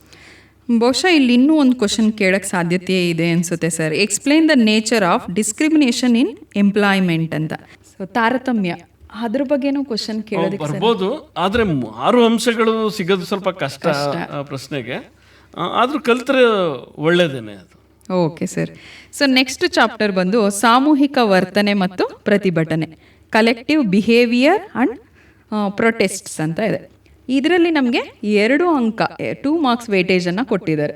ಸೊ ಇಲ್ಲಿ ನಮಗೆ ಯಾವ್ಯಾವ ಪ್ರೊಟೆಸ್ಟ್ಸ್ ನಡೆದಿದೆ, ಯಾವ್ಯಾವ ಒಂದು ಚಳುವಳಿಗಳು ನಡೆದಿದೆ, ಅದರ ನೇತೃತ್ವವನ್ನು ಯಾರು ವಹಿಸಿದ್ರು, ಮತ್ತು ಅದರದ ಪ್ರಮುಖ ಉದ್ದೇಶ ಏನಾಗಿತ್ತು, ಇಷ್ಟನ್ನ ತಿಳ್ಕೊಂಡ್ರೆ ಬಹುಶಃ ಈ ಚಾಪ್ಟರಿಂದ ನಾವು 2 ಅಂಕಗಳನ್ನು ಗಳಿಸ್ಕೊಳ್ಬಹುದು. ಚಳುವಳಿಗಳು ಹೇಗೆ ನಡೆದೋ ಅನ್ನೋದು ಕೇಳ್ಬೋದು. ಮತ್ತೆ 2 ಅಂಕದ ಪ್ರಶ್ನೆ ಇಲ್ಲೂ ಬರ್ಬೋದು, 2 ಮಾರ್ಕ್ಸ್ಗೂ ಕೇಳ್ಬೋದು. ಹೇಳ್ಬೋದು. ಸೊ ಇಲ್ಲಿ ಉದಾಹರಣೆಗೆ ಕ್ವಶನ್ಸನ್ನು ನೋಡೋದಾದ್ರೆ 1 ಮಾರ್ಕ್ ಕ್ವಶನ್ಸು ಮತ್ತು 2 ಮಾರ್ಕ್ ಕ್ವಶನ್ಸನ್ನು ನೋಡೋದಾದ್ರೆ ಇಲ್ಲಿ ಆಬ್ಜೆಕ್ಟಿವ್ ಟೈಪ್ ಕ್ವಶನ್ಸು ಬರ್ಬೋದಲ್ವಾ ಸರ್? ಜಾಸ್ತಿ ಸಾಧ್ಯತೆಗಳಿದೆ. ಒಂದು ಸಾಮಾಜಿಕ ಸ್ತರ ವಿನ್ಯಾಸ, ಮತ್ತೆ ಪ್ರತಿಭಟನೆಗಳು, ಸಾಮಾಜಿಕ ಸವಾಲುಗಳು, ಈ 3 ಅಧ್ಯಾಯದಿಂದ 2 ಅಂಕ MCQ ಮತ್ತೆ 1 ವಾಕ್ಯದ ಪ್ರಶ್ನೆ, ಈ 3 ಬರೋ ಸಾಧ್ಯತೆ 3 ಅಧ್ಯಾಯದಲ್ಲೂ ಇದೆ ಮೇಡಮ್. ಸೊ ಇದು ಸರಳವಾಗಿ 1 ಅಂಕದ ಪ್ರಶ್ನೆಗಳಿಗೆ ಅವರು ಉತ್ತರವನ್ನು ಕಲ್ತ್ಕೊಂಡ್ರೆ, ಸೊ MCQ 1 ವರ್ಡ್ ಆನ್ಸರ್ಸು ಮತ್ತು 2 ಮಾರ್ಕ್ಸ್ಗೆ ಏನೇ ಕೇಳಿದ್ರು ಅಲ್ಲಿ ಉತ್ತರವನ್ನು ಅವರು ಮಾಡ್ಬೋದು. ಸೊ ಉದಾಹರಣೆಯನ್ನು ನೋಡೋದಾದರೆ ಕರ್ನಾಟಕದ ಉತ್ತರ ಕನ್ನಡ ಜಿಲ್ಲೆಯ ಸಲ್ಯಾನಿ ಗ್ರಾಮದಲ್ಲಿ ನಡೆದ ಪರಿಸರ ಚಳವಳಿ, ಅಂದರೆ ಯಾವ್ಯಾವುದು ಪರಿಸರ ಚಳವಳಿಗಳು ಎಲ್ಲೆಲ್ಲಿ ನಡೀತು, ಅದರ ಅಧ್ಯಕ್ಷತೆಯನ್ನು ಯಾರು ವಹಿಸ್ಕೊಂಡಿದ್ರು, ಅದರ ಉದ್ದೇಶಗಳೇನು. ಸೊ ಈ ನಿಟ್ಟಿನಲ್ಲಿ ಅವರು ಅದನ್ನು ಪ್ರಾಕ್ಟೀಸ್ ಮಾಡ್ಕೊಂಡು ಹೋದ್ರೆ 1 ಅಂಕದ ಪ್ರಶ್ನೆಗಳಿಗೆ ರೆಡಿ ಆಗುತ್ತೆ. ಚಳವಳಿ ಹೇಗೆ ನಡೀತು ಅಂತ ಕೇಳಿದಾಗ 2 ಅಂಕದ ಪ್ರಶ್ನೆ. Okay sir. ನೆಕ್ಸ್ಟ್ ಚಾಪ್ಟರ್ ಬಂದು ಸಾಮಾಜಿಕ ಸವಾಲುಗಳು, ಸೋಷಿಯಲ್ ಚಾಲೆಂಜಸ್. ಆಗಲೇ ನೀವು ಹೇಳಿದ್ರಿ, ಯಾಕೆಂದರೆ ಇದು ಮೊದಲನೇ ಚಾಪ್ಟರು, ಸೋಷಿಯಲ್ ಸ್ಟ್ರಾಟಿಫಿಕೇಶನ್ ಅಂತ ಏನಿದೆ ಅದು, ಮತ್ತು ಸೋಷಿಯಲ್ ಚಾಲೆಂಜಸ್. ಈ 2 ಚಾಪ್ಟರಿಂದ ಚಾಯ್ಸಸ್ ಇದೆ ಅಂತ ಹೇಳಬೇಕಾದ್ರೇ, ಸೊ ಯಾವುದು ನಮಗೆ ಸೋಷಿಯಲ್ ಚಾಲೆಂಜಸ್ ಇದೆ, ಅದಕ್ಕೆ ಸೊ ಏನೇನು ಕಾಸಸ್ ಇದೆ, ಅದನ್ನು ಹೇಗೆ ನಾವು ಯಾವ ರೆಮಿಡೀಸಿಂದ ಅದನ್ನು ನಾವು ದೂರ ಮಾಡ್ಬೋದು, ಎಫೆಕ್ಟ್ಸ್ ಏನಿದೆ, 3 ಅಂಶಗಳಲ್ಲಿ ನಾವು ಡಿವೈಡ್ ಮಾಡಿಕೊಂಡ್ರೆ ಸೊ ಈಸಿಯಾಗಿ ಇಲ್ಲೂ ಕೂಡ ಅಂಕಗಳನ್ನು ಗಳಿಸೋದಕ್ಕೆ ಸಾಧ್ಯತೆ ಇದೆ. ಅಲ್ಲಿ ಉದಾಹರಣೆಗೆ ಹೇಳೋದಾದರೆ ಕ್ವಶನ್ಸು, ಈಗ ಬಾಲ್ಯ ವಿವಾಹ ಅಂತ ಇದೆ. ಬಾಲ್ಯ ವಿವಾಹಕ್ಕೆ ಕಾರಣ ಏನು, ಅದರ ಪರಿಣಾಮಗಳೇನು, ಮತ್ತು ತಡೆಗಟ್ಟುವಂತಹ ಕ್ರಮಗಳೇನು. ಸೊ ಈ ಥರ ಒಂದು ಪಾಯಿಂಟ್ಸನ್ನು ಮಾಡ್ಕೊಂಡು ಹೋದರೆ ಖಂಡಿತ ಎಲ್ಲ ಚಾಲೆಂಜಸ್ಗೂ, ಅಂದರೆ ಎಲ್ಲ ಸಮಸ್ಯೆಗಳನ್ನು ಸೊ ಇಲ್ಲಿ ಕಾಮನ್ ಪಾಯಿಂಟ್ಸನ್ನು ಮಾಡ್ಕೋಬೋದು. ಸೊ ಇಲ್ಲಿಗೆ ನಾವು ಸಮಾಜಶಾಸ್ತ್ರದಲ್ಲಿ ಒಟ್ಟು 8 ಅಂಕಗಳು 5 ಪ್ರಶ್ನೆಗಳು. ಏನ್ ಗೆಳೆಯ ಸಮಾಚಾರ? ಏನಿಲ್ಲ, ನನ್ನ ಮಗಳು ಶಮಿತಾ ಈ ವರ್ಷ SSLC ಪರೀಕ್ಷೆ ಬರೆದಿದ್ದಾಳೆ. ಯಾವ ಕಾಲೇಜಿಗೆ ಸೇರಿಸ್ಲಿ ಅನ್ನೋದೇ ಚಿಂತೆ ಆಗ್ಬಿಟ್ಟಿದೆ. ಚಿಂತೆ ಯಾಕೆ? ಮಹಾರಾಜ ಎಜುಕೇಶನ್ ಟ್ರಸ್ಟ್ನ ಗೋಪಾಲಸ್ವಾಮಿ PU ಕಾಲೇಜ್ನಲ್ಲಿ ರೆಗ್ಯುಲರ್ ಹಾಗೂ ಸಂಕಲ್ಪ ಇಂಟಿಗ್ರೇಟೆಡ್ ಕೋರ್ಸ್ಗಳ ಅಡ್ಮಿಷನ್ ಈಗಾಗಲೇ ಪ್ರಾರಂಭ ಆಗಿದೆ. ನನ್ನ ಮಗ ಸುಮುಖ ಕೂಡ ಅದೇ ಕಾಲೇಜಲ್ಲಿ ಓದಿದ್ದು. JEE ಒಳ್ಳೆ ಕೋಚಿಂಗ್ ಸಿಕ್ತು, ಈಗ IITಲಿದ್ದಾನೆ. ಹೌದಪ್ಪ, ನನ್ನ ಮಗಳು ಜನನಿ ಕೂಡ ಅಲ್ಲೇ ಓದಿದ್ದು. ನೀಟ್ ಕೋಚಿಂಗ್ ಚೆನ್ನಾಗಿದ್ದರಿಂದ ಮೆಡಿಕಲ್ ಸೀಟ್ ಸಿಕ್ತು. IASC CET ಕೋಚಿಂಗ್ ಕೂಡ ಚೆನ್ನಾಗಿದೆ. ಮಂಡ್ಯದಿಂದ ಕಾಲೇಜ್ಗೆ ಕಾಲೇಜ್ ಬಸ್ನಲ್ಲೇ ಹೋಗಿ ಬರ್ತಿದ್ಲು. ಪಾಂಡವಪುರ, ಶ್ರೀರಂಗಪಟ್ಟಣ, ನಂಜನಗೂಡ್ನಿಂದ ಕೂಡ ಬಸ್ ಫೆಸಿಲಿಟಿ ಇದೆ. ನಿಮ್ಮ ಮಗಳಿಗೆ ಬೇಕು ಅಂದ್ರೆ ಅಲ್ಲೇ ಹಾಸ್ಟೆಲ್ಗೆ ಸೇರಿಸಬಹುದು. ಎಕ್ಸ್ಪೀರಿಯನ್ಸ್ ಇರೋ ಟೀಚರ್ಸ್, ಒಳ್ಳೆ ಲ್ಯಾಬ್ಗಳು, ಲೈಬ್ರರಿ, ವಿಶಾಲವಾದ ಕ್ಲಾಸ್ ರೂಮ್ ಇದೆ. ಹಾಗೆ ಕಲ್ಚರಲ್ ಹಾಗೂ ಸ್ಪೋರ್ಟ್ಸ್ ಆಕ್ಟಿವಿಟೀಸ್ಗೆ ತುಂಬಾ ಎಂಕರೇಜ್ ಮಾಡ್ತಾರೆ. ಹಾಗಾದ್ರೆ ಇನ್ಯಾಕ್ ತಡ ಗೆಳೆಯ, ಅಡ್ರೆಸ್ ಬರ್ಕೋ. ಗೋಪಾಲಸ್ವಾಮಿ ಪದವಿ ಪೂರ್ವ ಕಾಲೇಜು, ಲಕ್ಷ್ಮೀಪುರಂ, ಮೈಸೂರು. ದೂರವಾಣಿ ಸಂಖ್ಯೆ 9591478309. So next ಭೂಗೋಳಶಾಸ್ತ್ರದಿಂದ. ಭೂಗೋಳಶಾಸ್ತ್ರದಲ್ಲಿ ನಾವು ಯಾವ ಪಾಠಕ್ಕೆ ಯಾವ ಪ್ರಶ್ನೆಗಳಿಗೆ ಹೆಚ್ಚು ಒತ್ತನ್ನು ನೀಡಬೇಕು ಅನ್ನೋದನ್ನು ಡಿಸ್ಕಸ್ ಮಾಡೋದಾದರೆ, ಅದರ ಮೊದಲ ಅಧ್ಯಾಯ ಭೌಗೋಳಿಕ ಸ್ಥಾನ ಹಾಗೂ ಪ್ರಾಕೃತಿಕ ಲಕ್ಷಣಗಳು. ಈ ಅಧ್ಯಾಯಕ್ಕೆ 2 ಅಂಕ ನಿಗದಿಗೊಳಿಸಿದ್ದಾರೆ. ಹೆಚ್ಚಿನ ಭಾಗ ನಕ್ಷೆಯ ಪ್ರಶ್ನೆಗಳೇ ಇಲ್ಲಿ ಬರ್ತಕ್ಕಂಥದ್ದು ಮೇಡಮ್. ಹೌದು ಸರ್. ಅದರಲ್ಲಿ ಏನು ಟೆಕ್ಸ್ಟ್ ಬುಕ್ಕಲ್ಲಿ ನಕ್ಷೆ ಕೊಟ್ಟವ್ರೆ ಅಲ್ಲಿರೋ ಸ್ಥಳಗಳನ್ನು ಗುರುತಿಸೋದನ್ನ ಅಭ್ಯಾಸ ಮಾಡಿದ್ರೆ ನಾವು ಅಂಕಗಳನ್ನ ತಗೊಳ್ಬೋದು. ಈ ಸಾರಿ ನಮಗೊಂದು ಈಸಿ ಮಾಡಿಕೊಟ್ಟಿದ್ದಾರೆ, ಮಕ್ಕಳಿಗೆ ನಕ್ಷೆಯಲ್ಲಿ ಸ್ಥಳ ಗುರುತಿಸೋದಕ್ಕೆ 5 ಅಂಕಕ್ಕೆ 5 ಅಂಕನೂ ಗಳಿಸ್ಬೋದು. ಹೇಗೆ ಅಂತಂದರೆ 10 ಸ್ಥಳಗಳನ್ನ ಕೊಡ್ತಾರೆ, ಅದರಲ್ಲಿ ಯಾವುದಾದ್ರೂ 5 ಗುರುತಿಸಿದ್ರೆ ಸಾಕು, ಪೂರ್ಣವಾಗಿ 5 ಅಂಕಗಳು ಸಿಗುತ್ತೆ. ಅಂದರೆ ನಾವು ಏನು ಮಾದರಿ ಪ್ರಶ್ನೆ ಪತ್ರಿಕೆಗಳು 4 ಕೊಟ್ಟಿದ್ದಾರೆ, ಒಂದೊಂದು ಪ್ರಶ್ನೆ ಪತ್ರಿಕೆಯಲ್ಲೂ 10 ಸ್ಥಳ ಕೊಟ್ಟಿದ್ದಾರೆ, ಕೆಲವು ಮಾತ್ರ ರಿಪೀಟ್ ಆಗಿದೆ. ಆ 4 ಪ್ರಶ್ನೆ ಪತ್ರಿಕೆಗಳ ಸ್ಥಳಗಳನ್ನು ಗುರುತಿಸೋದ್ರಲ್ಲಿ ನಾವು ತುಂಬಾ ನಿಪುಣತೆ ಪಡೆದ್ರೆ ನಾವು 5 ಅಂಕಗಳನ್ನು ಗಳಿಸೋದಕ್ಕೆ ಅನುಕೂಲ ಆಗ್ತದೆ. ಇಲ್ಲ ನನಗೆ ಆಪ್ಷನ್ನೇ ಬೇಡ, ನಾನು ಹೆಚ್ಚು ಅಂಕ ಪಡಿಲೇಬೇಕು ಅಂತ ಏನು ಮಕ್ಕಳು ಮನ್ಸು ಮಾಡಿದ್ದಾರೆ, ಅವರು ಟೆಕ್ಸ್ಟ್ ಬುಕ್ಕಲ್ಲಿ ನಕ್ಷೆಗಳಲ್ಲಿರೋ ಸ್ಥಳದ ಜೊತೆಗೆ ಪಠ್ಯಪುಸ್ತಕದ ಒಳಗೆ ಬಂದಿರೋ ಕೆಲವು ಸ್ಥಳಗಳ ಹೆಸರನ್ನು ಬರಬೇಕು. ಆದರೆ ಭೂಗೋಳಶಾಸ್ತ್ರದಲ್ಲಿ ಮಾತ್ರ ನಕ್ಷೆ ಸ್ಥಳಗಳು ಕೊಡೋದು, ಭೂಗೋಳಶಾಸ್ತ್ರದ ಅಧ್ಯಾಯಗಳಲ್ಲಿ ಬಂದಿರತಕ್ಕಂಥ ಸ್ಥಳಗಳನ್ನು ಮಾತ್ರ ಕೊಡ್ತಾರೆ. ಸರ್, ಇವಾಗ ನೀವು ಹೇಳ್ದಂಗೆ 4 ಮಾಡೆಲ್ ಕ್ವಶನ್ ಪೇಪರಲ್ಲಿ ಬಂದಿರೋಂತಹ ಸುಮಾರು ನಾನು ಲಿಸ್ಟ್ ಔಟ್ ಮಾಡಿದೆ 34 ಸ್ಥಳಗಳು ಬರುತ್ತೆ ಒಟ್ಟು. ಅಷ್ಟನ್ನ ಪ್ರಾಕ್ಟೀಸ್ ಮಾಡ್ಕೊಂಡ್ರೆ ಸಾಕು. ನಾವು ಕನಿಷ್ಠ 4 ಆದ್ರೂ ಪಡಿತೀವಿ 5 ಅಂಕ. ಸೊ ಪ್ರತಿದಿನ ಒಂದು 5-5 ನಿಮಿಷ ಮ್ಯಾಪ್ಗೆ ಅಂತ ಕೊಟ್ಬಿಟ್ರೆ ನಾವು ಸುಲಭವಾಗಿ 5 ಅಂಕಗಳನ್ನ ಗಳಿಸ್ಕೊಳ್ಳೋದಕ್ಕೆ ನಮ್ಮ ಶಿಕ್ಷಕರು ಈ ರೀತಿ ಸಹಾಯ ಮಾಡ್ಬೋದು. ಒಂದೇ ಒಂದು A4 ಶೀಟಲ್ಲಿ ಹಿಂದೆ 6, ಇನ್ನೊಂದು ಕಡೆ 6, ಒಟ್ಟು 12 ನಕ್ಷೆಗಳು ಬರುವಾಗೆ ಕೊಟ್ಟು ಪ್ರಾಕ್ಟೀಸ್ ಮಾಡೋದಕ್ಕೆ ಕೊಟ್ಟರೆ, ದಿನ ಒಂದೊಂದು ನಕ್ಷೆಯಲ್ಲಿ ಒಂದೊಂದು 10 ಸ್ಥಳಗಳು ಗುರುತಿಸಿದ್ರೆ 3-4 ಬಾರಿ ರಿಪೀಟ್ ಆಗುತ್ತೆ, ಮಕ್ಕಳು ತುಂಬ ಎಕ್ಸ್ಪರ್ಟ್ ಆಗ್ತಾರೆ. ತುಂಬ ಒಳ್ಳೆ ಐಡಿಯಾ ಸರ್. ಇದನ್ನ ದಿನ ಅಟ್ಲೀಸ್ಟ್ 5-5 ನಿಮಿಷ ಅದಕ್ಕೆ ಅಂತ ಟೈಮ್ ಕೊಟ್ರು ಸೊ 5 ಅಂಕ ಗ್ಯಾರಂಟಿ. ಪ್ರತಿ ಶಾಲೆಯಲ್ಲಿ 2 ಔಟ್ಲೈನ್ ಇಂಡಿಯಾದ್ದು ಮ್ಯಾಪ್ ಇಟ್ಕೊಂಡ್ರೆ, ಬಿಟ್ಬಿಟ್ಟು ನಮ್ಮ ಪೀರಿಯಡಲ್ಲಿ ವಾರದಲ್ಲಿ 1 ಪೀರಿಯಡ್ ಮಕ್ಕಳಿಗೆ ಬಿಟ್ಟು ಸ್ಥಳ ಗುರುತಿಸಿ ಅಂತ ಕೊಟ್ಟು ನಾವು ಅವ್ರನ್ನ ವೀಕ್ಷಣೆ ಮಾಡಿದ್ರೆ ತುಂಬ ಎಫೆಕ್ಟಿವ್ ಆಗುತ್ತೆ. ಉತ್ತಮವಾದ ಸಲಹೆ ಸರ್. ಮುಂದೆ 2ನೇ ಅಧ್ಯಾಯ ಭಾರತದ ಋತುಗಳು, ಸೀಸನ್ಸ್. S, India seasons. ಇದಕ್ಕೆ ನಿಗದಿಯಾಗಿರೋದು 1 ಅಂಕ. ಇದರಲ್ಲಿ 1 ಅಂಕದ ಪ್ರಶ್ನೆ ಬರ್ಬೋದು, ಅಥವಾ ನಕ್ಷೆದಾರು ಕೇಳೋ ಸಾಧ್ಯತೆನೂ ಐತೆ. ಆದರೆ ಮೇಯ್ನ್ ಆಗಿ 1 ಅಂಕದ ಪ್ರಶ್ನೆಗಳಿಗೆ ಇಲ್ಲಿ 1 ವಾಕ್ಯ ಅಥವಾ MCQಗೆ ತಯಾರಾದರೆ ಸಾಕಾಗಿರುತ್ತೆ. ಮುಂದಿನ ಅಧ್ಯಾಯ ಭಾರತದ ಮಣ್ಣುಗಳು, ಇದಕ್ಕೆ 4 ಅಂಕಗಳು ನಿಗದಿಯಾಗಿದೆ. ಪ್ರಶ್ನೆಗಳು 4ರಿಂದ 5 ಪ್ರಶ್ನೆ ರಚನೆ ಮಾಡೋಕ್ಕಾಗೋದು, ಅಲ್ಲಿ 8 ಅಂಶಗಳಿರೋಂಥ ಉತ್ತರ ಬರೋಂಥದ್ದು. ಹಾಗಾಗಿ ನಮ್ಮ ವಿದ್ಯಾರ್ಥಿಗಳು ಮೇಡಮ್ ಎಲ್ಲ ಪ್ರಶ್ನೆಗಳನ್ನು ಯಾವುದನ್ನೂ ಬಿಡದೇನೆ ಈ ಅಧ್ಯಾಯದಲ್ಲಿ ಕಲ್ತರೆ ಈಸಿಯಾಗಿ ಮಾರ್ಕ್ಸ್ ಈ ಪಾಠದಲ್ಲಿ ಬಂದೇ ಬರುತ್ತೆ 4 ಅಂಕ. ಇನ್ನೊಂದು ಆಪ್ಷನ್ ಕೊಡ್ಬೋದು, ಚಾಯ್ಸ್ ಇರುತ್ತೆ. ಆದ್ರೆ ಇದಂತೂ ಈ ಅಧ್ಯಾಯದಲ್ಲಿ ಬಂದೇ ಬರುತ್ತೆ, ಯಾಕಂದ್ರೆ 4 ಅಂಕ ನಿಗದಿ ಆಗೈತೆ. ಮಿಸ್ ಆದ್ರೂ 3 ಅಂಕದ್ದಾರು ಕೊಡ್ಲೇಬೇಕು, ಯಾಕಂದ್ರೆ 4 ಅಂಕ ಇದೆ. ಹಾಗಾಗಿ ನಾವು ಪೂರ್ಣವಾಗಿ ಅಲ್ಲಿ ಅಧ್ಯಾಯದ ಪ್ರಶ್ನೆಗಳನ್ನ ಕಲಿಬೇಕು. ಇನ್ನು ಮುಂದಿನ ಅಧ್ಯಾಯ ಭಾರತದ ಅರಣ್ಯ ಸಂಪತ್ತು. ಈ ಅಧ್ಯಾಯಕ್ಕೆ 3 ಅಂಕಗಳು ನಿಗದಿಯಾಗಿದೆ. ಇದರಲ್ಲಿ 4 ಅಂಕದ ಪ್ರಶ್ನೆನೂ ಬರ್ಬೋದು ಅಥವಾ ಅಂತ ಕೇಳಿ, ಅಥವಾ 3 ಅಂಕದ ಪ್ರಶ್ನೆ ಖಂಡಿತವಾಗಿ ಬರುತ್ತೆ. ಇದು ಒಂದು ಇಂಪಾರ್ಟೆಂಟು, ಮಣ್ಣುಗಳು, ಅರಣ್ಯ ಸಂಪತ್ತು. ಅಂದ್ರೆ India soils, India forest resources. ಇದಕ್ಕೆ ಇವೆರಡು ಅಧ್ಯಾಯಗಳಿಂದ 7 ಅಂಕಗಳ ಗಳಿಸೋ ಸಾಧ್ಯತೆ ಇರೋದ್ರಿಂದ ಇದರಲ್ಲಿರೋ ಎಲ್ಲ ಸಮಸ್ಯೆಗಳನ್ನು ಅಂದರೆ ಪ್ರಶ್ನೆಗಳನ್ನು ಕಲಿಬೇಕು. ಅಂದರೆ ಮಣ್ಣಿನ ಸವೆತದಿಂದ ಉಂಟಾಗುವ ಪರಿಣಾಮಗಳಿರ್ಬೋದು, ಅಥವಾ ಕಾರಣ ಇರ್ಬೋದು, ತಡೆಗಟ್ಟೋ ಕ್ರಮ, ಅರಣ್ಯ ನಾಶಕ್ಕೆ ಕಾರಣ, ಪರಿಣಾಮ, ತಡೆಗಟ್ಟುವ ಕ್ರಮ. ಮಣ್ಣಿನ ಸವೆತ, for example soil erosion creates many problems. ಹೌದು, ಈ ಕ್ವಶನ್ ಅಂತೂ ತುಂಬಾ ಸಲ ಬಂದಿದೆ. ತಡೆಗಟ್ಟುವ ಕ್ರಮನೂ ಬಂದಿದೆ. ಎಸ್. ಮತ್ತೆ ಮುಂದಿನ ಅಧ್ಯಾಯಕ್ಕೆ ಹೋಗೋದಾದ್ರೆ ಭಾರತದ ಜಲಸಂಪನ್ಮೂಲ. ಇಲ್ಲಿ ಒಟ್ಟು 2 ಅಂಕಗಳನ್ನ ನಿಗದಿಗೊಳಿಸಿದ್ದಾರೆ. ಒಂದು ನಕ್ಷೆಗೆ ಕಡ್ಡಾಯ, ಪ್ರತಿ ವರ್ಷ ಕೇಳ್ಕೊಂಡು ಬಂದಿದ್ದಾರೆ ನಕ್ಷೆಗೆ. ಹೌದು, ನದಿ ಯೋಜನೆ ಇರ್ಬೋದು, ನದಿ ಗುರುತಿಸೋದಕ್ಕಿರ್ಬೋದು. ಹಾಗಾಗಿ ಅದನ್ನ ನಾವು ಕಲಿಬೇಕು. 2 ಅಂಕದ ಪ್ರಶ್ನೆ ಕೇಳೋ ಸಾಧ್ಯತೆ ಕಡಿಮೆ. 1 ಅಂಕದ ಪ್ರಶ್ನೆ MCQ ಇರ್ಬೋದು, 1 ವಾಕ್ಯದಿರ್ಬೋದು, ಕೇಳ್ಬೋದು. ಇದು ರಿವರ್ ವ್ಯಾಲಿ ಪ್ರಾಜೆಕ್ಟ್ಸ್ ಅನ್ನ ಲೊಕೇಟ್ ಮಾಡಕ್ಕೆ, ಮ್ಯಾಪ್ ಅಲ್ಲಿ ಲೊಕೇಟ್ ಮಾಡಕ್ಕೆ ಜಾಸ್ತಿ ಕೇಳ್ಬೋದು. ಅದರಲ್ಲೂ ಬಾಕ್ರಾನಂಗಲ್, ಕೋಸಿ river valley, Narmada project, Hirakud project, Damodar project, ಅಪ್ಪರ Krishna project, Tungabhadra, Nagarjuna ಸಾಗರ. ಅವುಗಳ ಹೆಸರನ್ನ ನೇರವಾಗಾರು ಕೇಳ್ಬೋದು, ಅಥವಾ ಅದಕ್ಕಿಟ್ಟಿರೋ ಹೆಸರುಗಳು, ಉದಾಹರಣೆಗೆ ಗೋವಿಂದ ಸಾಗರ, ಬಾಕ್ರಾನಂಗಲ್, ಅದೇ ರೀತಿ ಪಂಪಸಾಗರ, ತುಂಗಭದ್ರಾ, ಈ ರೀತಿ 2ರಲ್ಲಿ ಯಾವ್ದಾದ್ರು ಹೆಸರನ್ನ ಕೇಳೋ ಸಾಧ್ಯತೆ ಇದೆ. ಮುಂದಿನ ಅಧ್ಯಾಯ ಮೇಡಮ್ ಭಾರತದ ಭೂಬಳಕೆ ಹಾಗೂ ಕೃಷಿ. ಇಲ್ಲಿ 2 ಅಂಕ ನಿಗದಿಗೊಳಿಸಿದ್ದಾರೆ. ಹಾಗಾಗಿ 2 ಅಂಕದ ಪ್ರಶ್ನೆ ಏನಾದರೂ ಅಲ್ಲಿ ರೂಪಿಸ್ಬೋದು, ಅಥವಾ ಒಂದು ಅಂಕದ್ದು ಅಂದರೆ MCQ ಅಥವಾ ಒಂದು ವಾಕ್ಯದ ಪ್ರಶ್ನೆ ಏನಾದ್ರು ರಚನೆ ಮಾಡ್ಬೋದು. ಹಾಗಾಗಿ ನಾವು ಅಲ್ಲಿ ಹೆಚ್ಚು ಒತ್ತನ್ನು ಕೊಟ್ಟು ಕಲಿಬೇಕಾಗತ್ತೆ. ಓಕೆ ಸರ್, ಇಲ್ಲಿ ಉದಾಹರಣೆಗೆ ಹೇಳೋದಾದ್ರೆ ಯಾವ ಥರದ ಕ್ವಶನ್ಸ್ ಅನ್ನ ನೋಡ್ಬೋದು ಅಂತ?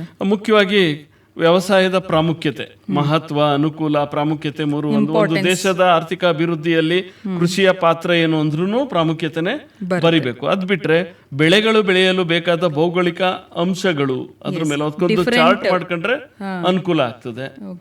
ಮತ್ತೆ ವ್ಯವಸಾಯದ ವಿಧಗಳು ಯಾವ್ಯಾವು ಅಂತಲೂ ಕೇಳ್ಬೋದು. ಡಿಫರೆನ್ಸ್ ಅಲ್ಲಿ ಒಂದು ಕೇಳ್ಬೋದು, ಸ್ಥಿರ ಬೇಸಾಯ ಮತ್ತು ಸ್ಥಳಾಂತರ ಬೇಸಾಯಕ್ಕಿರುವ ವ್ಯತ್ಯಾಸವೇನು. ಓಕೆ.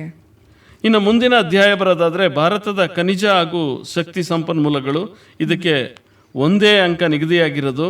ಮತ್ತೆ ಇದು ನಕ್ಷೆಲಾರು ಕೇಳ್ಬೋದು, MCQ ಅಥವಾ ಒಂದು ವಾಕ್ಯದ ಪ್ರಶ್ನೆ ಏನಾದ್ರು ಕೇಳೋ ಸಾಧ್ಯತೆ ಇದೆ. ಇಲ್ಲಿ ಅದನ್ನ ಪಟ್ಟಿಯನ್ನ ತಯಾರಿಸ್ಕೊಳ್ಬೇಕು. ಇಲ್ಲಿ 2 ಅಂಕ 3 ಅಂಕ ಪ್ರಶ್ನೆಗಳು ಕೇಳೋದು ಕಷ್ಟ ಕೇಳೋದಕ್ಕೆ. ಇಲ್ಲಿ ತುಂಬಾ ಅಪರೂಪ ಕೇಳಿರೋದನ್ನು ಇಲ್ಲಿ ಅಲ್ವಾ. ಭಾರತದ ಸಾರಿಗೆ ಹಾಗೂ ಸಂಪರ್ಕ, ಇದಕ್ಕೆ 2 ಅಂಕ ನಿಗದಿಯಾಗಿದೆ. ಇಲ್ಲಿ 2 ಅಂಕದ ಪ್ರಶ್ನೆ ಏನಾದ್ರು ಬರ್ಬೋದು, 3 ಅಂಕದ ಪ್ರಶ್ನೆ ಅಥವಾ ಅನ್ನೋದ್ರಲ್ಲಿ ಬರ್ಬೋದು. ಒಂದು 3-4 ಪ್ರಶ್ನೆ ಚಾಯ್ಸ್ ಕೇಳೋದಕ್ಕೆ ಅವಕಾಶ ಇದೆ ಇಲ್ಲಿ 3 ಅಂಕದ ಪ್ರಶ್ನೆಗಳಿಗೆ. ಹಾಗಾಗಿ ಸಾರಿಗೆಯ ಪ್ರಾಮುಖ್ಯತೆ, ಸಂಪರ್ಕ ವ್ಯವಸ್ಥೆಯ ಪ್ರಾಮುಖ್ಯತೆ, ಮತ್ತೆ ರಾಷ್ಟ್ರೀಯ ಹೆದ್ದಾರಿಗಳ ಪ್ರಾಮುಖ್ಯತೆ, ಈ ರೀತಿಯ ಪ್ರಶ್ನೆಗಳನ್ನ ಕೇಳೋ. ಮತ್ತೆ what are the uses of GPS ನ ಅದ್ರ ಮೇಲೆ 3 ಅಂಕದ ಪ್ರಶ್ನೆ ಬರ್ಬೋದು, ಉಪಯೋಗಗಳ ಮೇಲೆ. ಹಾಗಾಗಿ GPS, GIS ಹಾಗೇನೆ ದೂರ ಸಂವೇದಿ ಟೆಕ್ನಾಲಜಿ, ದೂರ ಸಂವೇದಿ ತಂತ್ರಜ್ಞಾನ. Explain the uses of remote sensing technology, ಆ ಕ್ವಶನ್ ಬಂದಿದೆ. ಎಂದರೇನು ಅನ್ನೋದು ಕಲಿತರು ಒಳ್ಳೇದು, ಜೊತೆಗೆ ಯೂಸಸ್ ಅಂತೂ ಕಲಿಯೋದು ತುಂಬಾ ಇಂಪಾರ್ಟೆಂಟ್. ಆಮೇಲೆ ತುಂಬಾ ಸರಳವಾಗಿ ಲಾಸ್ಟ್ ಟೈಮ್ ಒಂದು ಕ್ವಶನ್ ಕೊಟ್ಟಿದ್ರು sir, list out the ports of 3 ಅಂಕದ ಪ್ರಶ್ನೆ ಕೇಳ್ಬೋದು ಅಲ್ವಾ. ಗುರುತಿಸಕ್ಕೂ ಕಲ್ತಂಗಾಗುತ್ತೆ, ಲೊಕೇಶನ್ ಮ್ಯಾಪ್ ಲೊಕೇಶನ್ಗೂ ಕಲ್ತಂಗಾಗುತ್ತೆ, ನಕ್ಷೆಲೇನ ಗುರುತಿಸ್ತಾ ಅದನ್ನ ಮನದಟ್ಟು ಮಾಡ್ಕೊಳ್ಳಿ. ಇದ್ರ ಬಗ್ಗೆ ನಮ್ಮ ಶಿಕ್ಷಕರು ಈ ಈಸ್ಟ್ ಕೋಸ್ಟ್ ಪೋರ್ಟ್ಸ್ ಯಾವುದು, ವೆಸ್ಟ್ ಕೋಸ್ಟ್ ಪೋರ್ಟ್ಸ್ ಯಾವುದು ಅಂತ, ಸೊ ಅಲ್ಲೇ ನಾನು ಆಗ್ಲೇ ಹೇಳಿದ್ನಲ್ಲ, ಔಟ್ಲೈನ್ ಮ್ಯಾಪ್ ನೇತಾಕಿ ನಾವು ಮೊದಲು ಗುರುತಿಸ್ಬೇಕು 1-2 ಸಾರಿ. ಆನಂತರ ಮಕ್ಕಳಿಗೆ ಬಿಟ್ರೆ ಕರ್ನಾಟಕ ಅನ್ನೋದ್ ಕಡೆ ಬರೋ ಬಂದರುಗಳು ಅನ್ನೋದು ಪಶ್ಚಿಮ ಅನ್ನೋದನ್ನ ಮರಿಬಾರ್ದವ್ರು. ಯಾಕಂದ್ರೆ ಮಕ್ಕಳು ಮರ್ತು ಬಿಡ್ತಾರೆ, ಪೂರ್ವ ಪಶ್ಚಿಮ ಪಶ್ಚಿಮ ಪೂರ್ವ. ಹಾಗಾಗಿ ಕರ್ನಾಟಕ ಸೈಡ್ ಅಂದ ತಕ್ಷಣ ಪಶ್ಚಿಮ ಅನ್ನೋದು ನೆನಪಾಗ್ಬೇಕು. ಎಸ್ ಸರ್, ಹೌದು. ಇನ್ನು ಮುಂದಿನ ಅಧ್ಯಾಯ ಭಾರತದ ಪ್ರಮುಖ ಕೈಗಾರಿಕೆಗಳು. ಇಲ್ಲಿ 2 ಅಂಕ ನಿಗದಿಗೊಳಿಸಿದ್ದಾರೆ, ಆದರೆ 4 ಅಂಕದ ಪ್ರಶ್ನೆ 1-2-3 ರಚನೆ ಆಗ್ತವಲ್ಲಿ, ಚಾಯ್ಸ್ ಆಗಿ ಕೇಳ್ಬೋದು ಇದನ್ನ. ಅದರಲ್ಲಿ ಮುಖ್ಯವಾದ ಪ್ರಶ್ನೆ ಸ್ಥಾನೀಕರಣ. ಅವ್ರು ಯಾವ ರೀತಿನಾದ್ರು ಪ್ರಶ್ನೆ ಬರಲಿ, ಸ್ಥಾನೀಕರಣ ಅನ್ನೋ ಪದ ಬಂತು ಅಂದ್ರೆ ನಾವು ಕೈಗಾರಿಕೆ ಸ್ಥಾಪನೆ ಮಾಡೋದಕ್ಕೆ ಏನೇನು ಸೌಲಭ್ಯ ಬೇಕು ಈ ಪದನ ಬಳಸಿ ಅವ್ರಿಗೆ ಕಲಿಸ್ಬೇಕು. ಈ ಕ್ವಶನ್ ತುಂಬಾ ಸಲ ಬಂದಿದೆ. Industries in India are located only in a few area, why ಅಂತ ಸ್ಥಾನೀಕರಣದಲ್ಲಿ ಆ ಕ್ವಶನ್. ಹೌದೌದು, ಅದಕ್ಕೆ ನಾವು ಸೌಲಭ್ಯಗಳು ಬರೆದ್ರೆ ಸಾಕಾಗತ್ತೆ, ಈಸಿಯಾಗಿ ಬರಿಬೋದು. ಇನ್ನು ಅದನ್ನ ಬಿಟ್ರೆ ಒಂದು ನಕ್ಷೆಗಾರು ಒಂದು ಸ್ಥಳವನ್ನ ಕೇಳ್ಬೋದು, ಕೈಗಾರಿಕೆಗಳು ನಕ್ಷೆಗಳಿಗೆ. ಹೌದು ಸರ್, 4 ಅಂಕ ಕೇಳಲಿಲ್ಲ ಅಂದ್ರೆ. ಹೌದು ಹೌದು, ಚಾನ್ಸಸ್ ಇದೆ. ಇನ್ನೊಂದು ವಲಯಗಳು ಕೇಳ್ಬೋದು 4 ಅಂಕಕ್ಕೆ. ಭಾರತದಲ್ಲಿ ಕೈಗಾರಿಕಾ ವಲಯಗಳು ಅಂತ ಬರುತ್ತೆ. ಅದೇ name the major industrial divisions. ಹೌದೌದು, ಇಲ್ಲಿ 3 ಪ್ರಶ್ನೆಗಳನ್ನ 4 ಅಂಕಕ್ಕೆ ಕೇಳ್ಬೋದು. Industrial zones, industrial zones of India question. ಇನ್ನೊಂದು ಕೈಗಾರಿಕಾ ಸ್ಥಾನೀಕರಣ. 3ನೇದಾಗಿ ಪ್ರಾಮುಖ್ಯತೆಯನ್ನು ಕೇಳಬಹುದು. ಸೊ ಇದು ಸರ್ ಬಯೋಟೆಕ್ನಾಲಜಿ, ಅದರ ಬಗ್ಗೆ ಏನಾದ್ರು? ಅದು 2 ಅಂಕದ ಪ್ರಶ್ನೆ ಕೇಳೋದಾದ್ರೆ ಜ್ಞಾನಾಧಾರಿತ ಕೈಗಾರಿಕೆಗಳ ಬಗ್ಗೆ ಕೇಳೋ ಸಾಧ್ಯತೆ, ಅಥವಾ ಜ್ಞಾನಾಧಾರಿತ ಕೈಗಾರಿಕೆಗಳು ವಿವರಿಸಿ ಅಂದ್ರೆ 4 ಅಂಕಕ್ಕೂ ಬರಿಬಹುದು. ಅಲ್ಲಿ ಮಾಹಿತಿ ತಂತ್ರಜ್ಞಾನ, ಉನ್ನತ ತಂತ್ರಜ್ಞಾನ ಮತ್ತೆ ಬಯೋಟೆಕ್ನಾಲಜಿ 3 ಸೇರಿಸಿ ಬರಿಬಹುದು. ಸೊ ಅಲ್ಲಿ ಜ್ಞಾನಾಧಾರಿತ ತಂತ್ರಜ್ಞಾನದ ಬಗ್ಗೆ ಬರೆಯೋಕೆ ಸಾಧ್ಯತೆ ಇದೆ. ಇನ್ನು ಭಾರತದ ನೈಸರ್ಗಿಕ ವಿಕೋಪಗಳು, ಮೇನ್ ಆಗಿ ಪರಿಣಾಮಗಳು ಕೇಳಿದ್ರೆ ನ್ಯಾಚುರಲ್ ಡಿಸಾಸ್ಟರ್ಸ್ 3 ಅಂಕ. ಇಲ್ಲಿ 3 ಅಂಕದ ಪ್ರಶ್ನೆ ಖಂಡಿತವಾಗಿ ಬರುತ್ತೆ ಇದರಲ್ಲಿ. ಅದಕ್ಕೆ ಪರಿಣಾಮಗಳು 6 ಅಂಶಗಳಿರೋ ಕ್ವಶನ್ ಇದ್ರೆ ಅಲ್ಲಿ ಹುಡುಕಿ ಬರಿಬೇಕು. ಕಾರಣಗಳು, ಪರಿಣಾಮಗಳು ಮತ್ತೆ ಪರಿಹಾರ ಕ್ರಮಗಳು, ಎಫೆಕ್ಟ್ಸ್, ಕಾಸಸ್, ಅದರದ್ದು ರೆಮಿಡೀಸ್ ಏನಿರುತ್ತೆ. ಈ 3 ಅಂಶಗಳನ್ನ ಆಧಾರದಲ್ಲಿ ಇಟ್ಕೊಂಡು ನಾವು ಕಲ್ತ್ರೆ ಅಟ್ಲೀಸ್ಟ್ ಇದನ್ನು ಕೇಳ್ಬೋದು. ಕಾರಣ ಮತ್ತು ಅದರ ಪರಿಣಾಮಗಳೇನು ಅಂತಲೂ ಕೇಳ್ಬೋದು, ಒಟ್ಟಿಗೆನೂ ಕೇಳ್ಬೋದು, ಸಪರೇಟು ಕೇಳ್ಬೋದು. ಹಾಗಾಗಿ ಭಾರತದ ನೈಸರ್ಗಿಕ ವಿಕೋಪಗಳಲ್ಲಿ ಎಲ್ಲ ಭಾಗದನ್ನು ನಾವು ಈ 3 ಅಂಶಗಳನ್ನ ತಿಳ್ಕೊಂಡ್ರೆ ಸಾಕಾಗತ್ತೆ.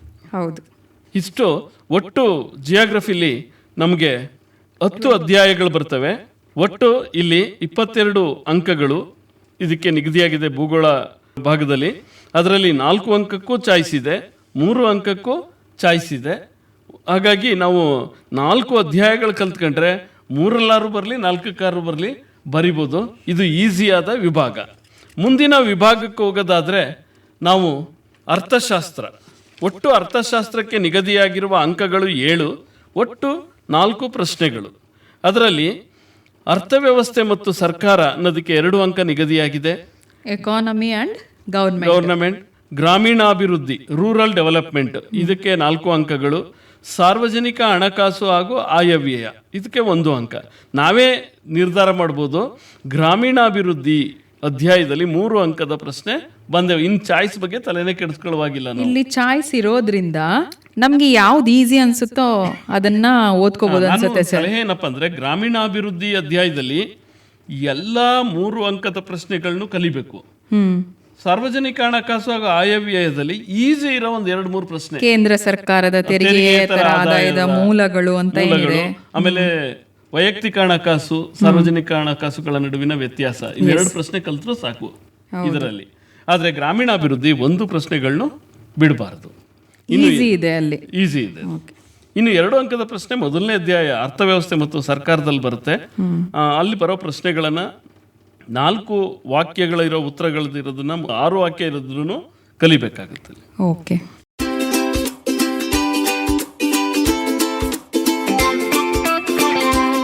ನಿಮ್ಮ ಜ್ಞಾನಧ್ವನಿ ಸಮುದಾಯ ರೇಡಿಯೋವನ್ನು ಮೊಬೈಲ್ ಅಪ್ಲಿಕೇಶನ್ ಮೂಲಕವೂ ಕೇಳಬಹುದು.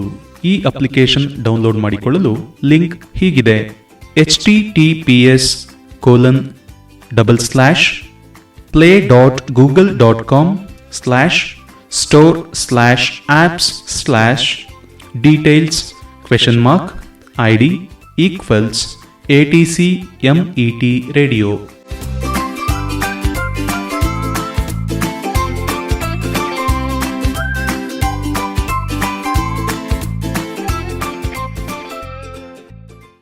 ಕೊನೆಯದಾಗಿ ಬಿಸ್ನೆಸ್ ಸ್ಟಡಿ, ವ್ಯವಹಾರ ಅಧ್ಯಯನ. ಇಲ್ಲೂ ಅಷ್ಟೇ 4 ಪ್ರಶ್ನೆ ಇರುತ್ತೆ, 7 ಅಂಕ ಇರುತ್ತೆ. ಸೊ ಅಂದರೆ 4 ಕ್ವೆಶನ್ಸು 7 ಮಾರ್ಕ್ಸ್ ಇರುತ್ತೆ.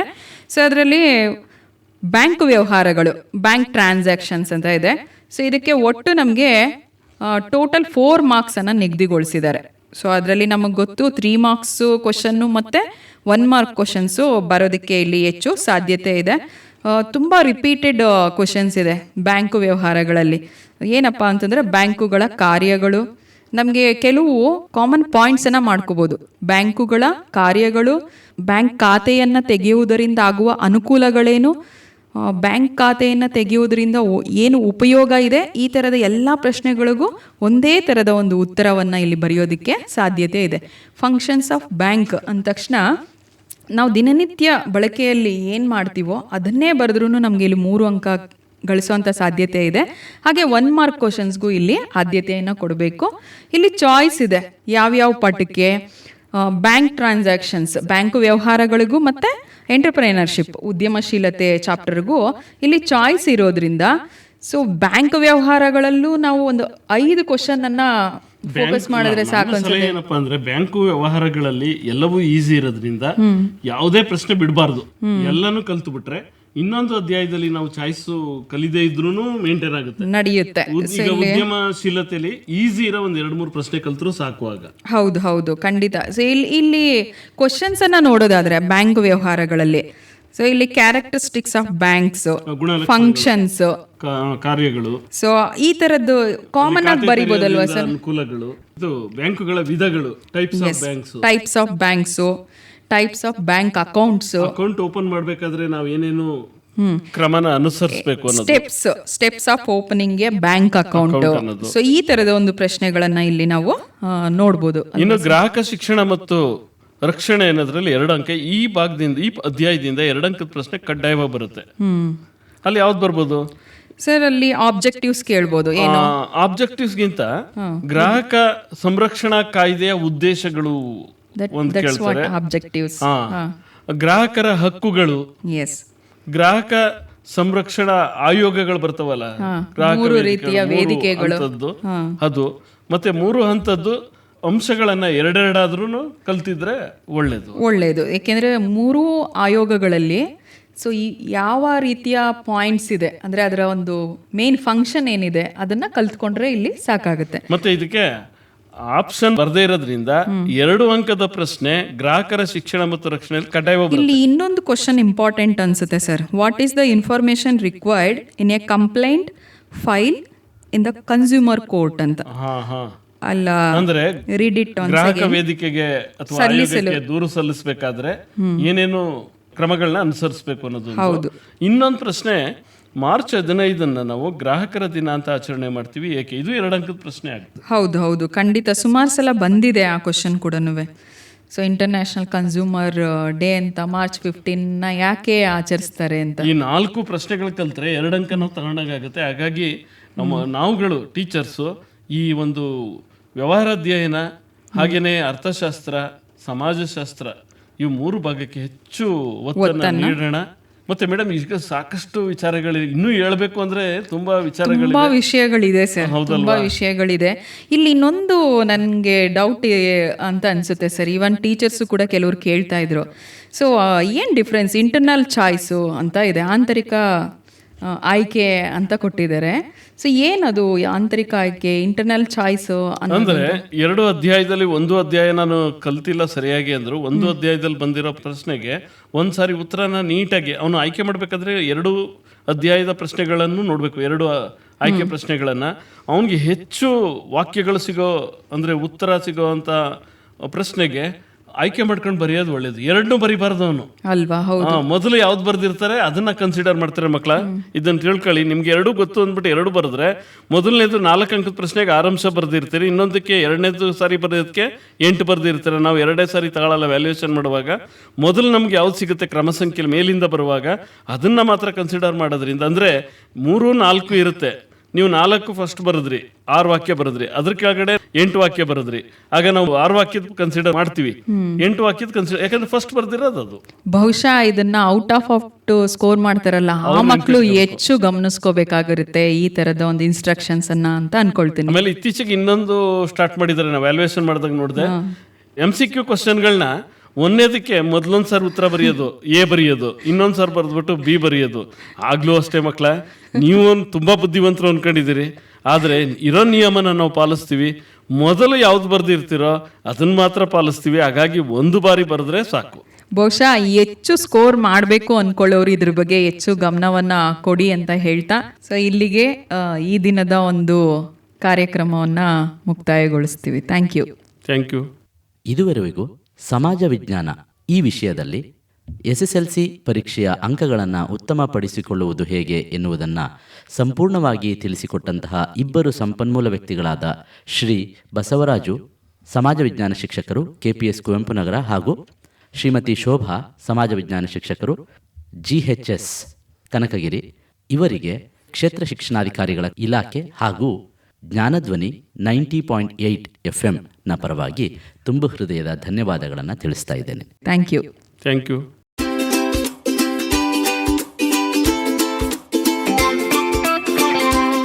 ನಿಮ್ಮ ಜ್ಞಾನಧ್ವನಿ ಸಮುದಾಯ ರೇಡಿಯೋವನ್ನು ಮೊಬೈಲ್ ಅಪ್ಲಿಕೇಶನ್ ಮೂಲಕವೂ ಕೇಳಬಹುದು. ಈ ಅಪ್ಲಿಕೇಶನ್ ಡೌನ್ಲೋಡ್ ಮಾಡಿಕೊಳ್ಳಲು ಲಿಂಕ್ ಹೀಗಿದೆ: https://play.google.com/store/apps/details?ID=ATC MET radio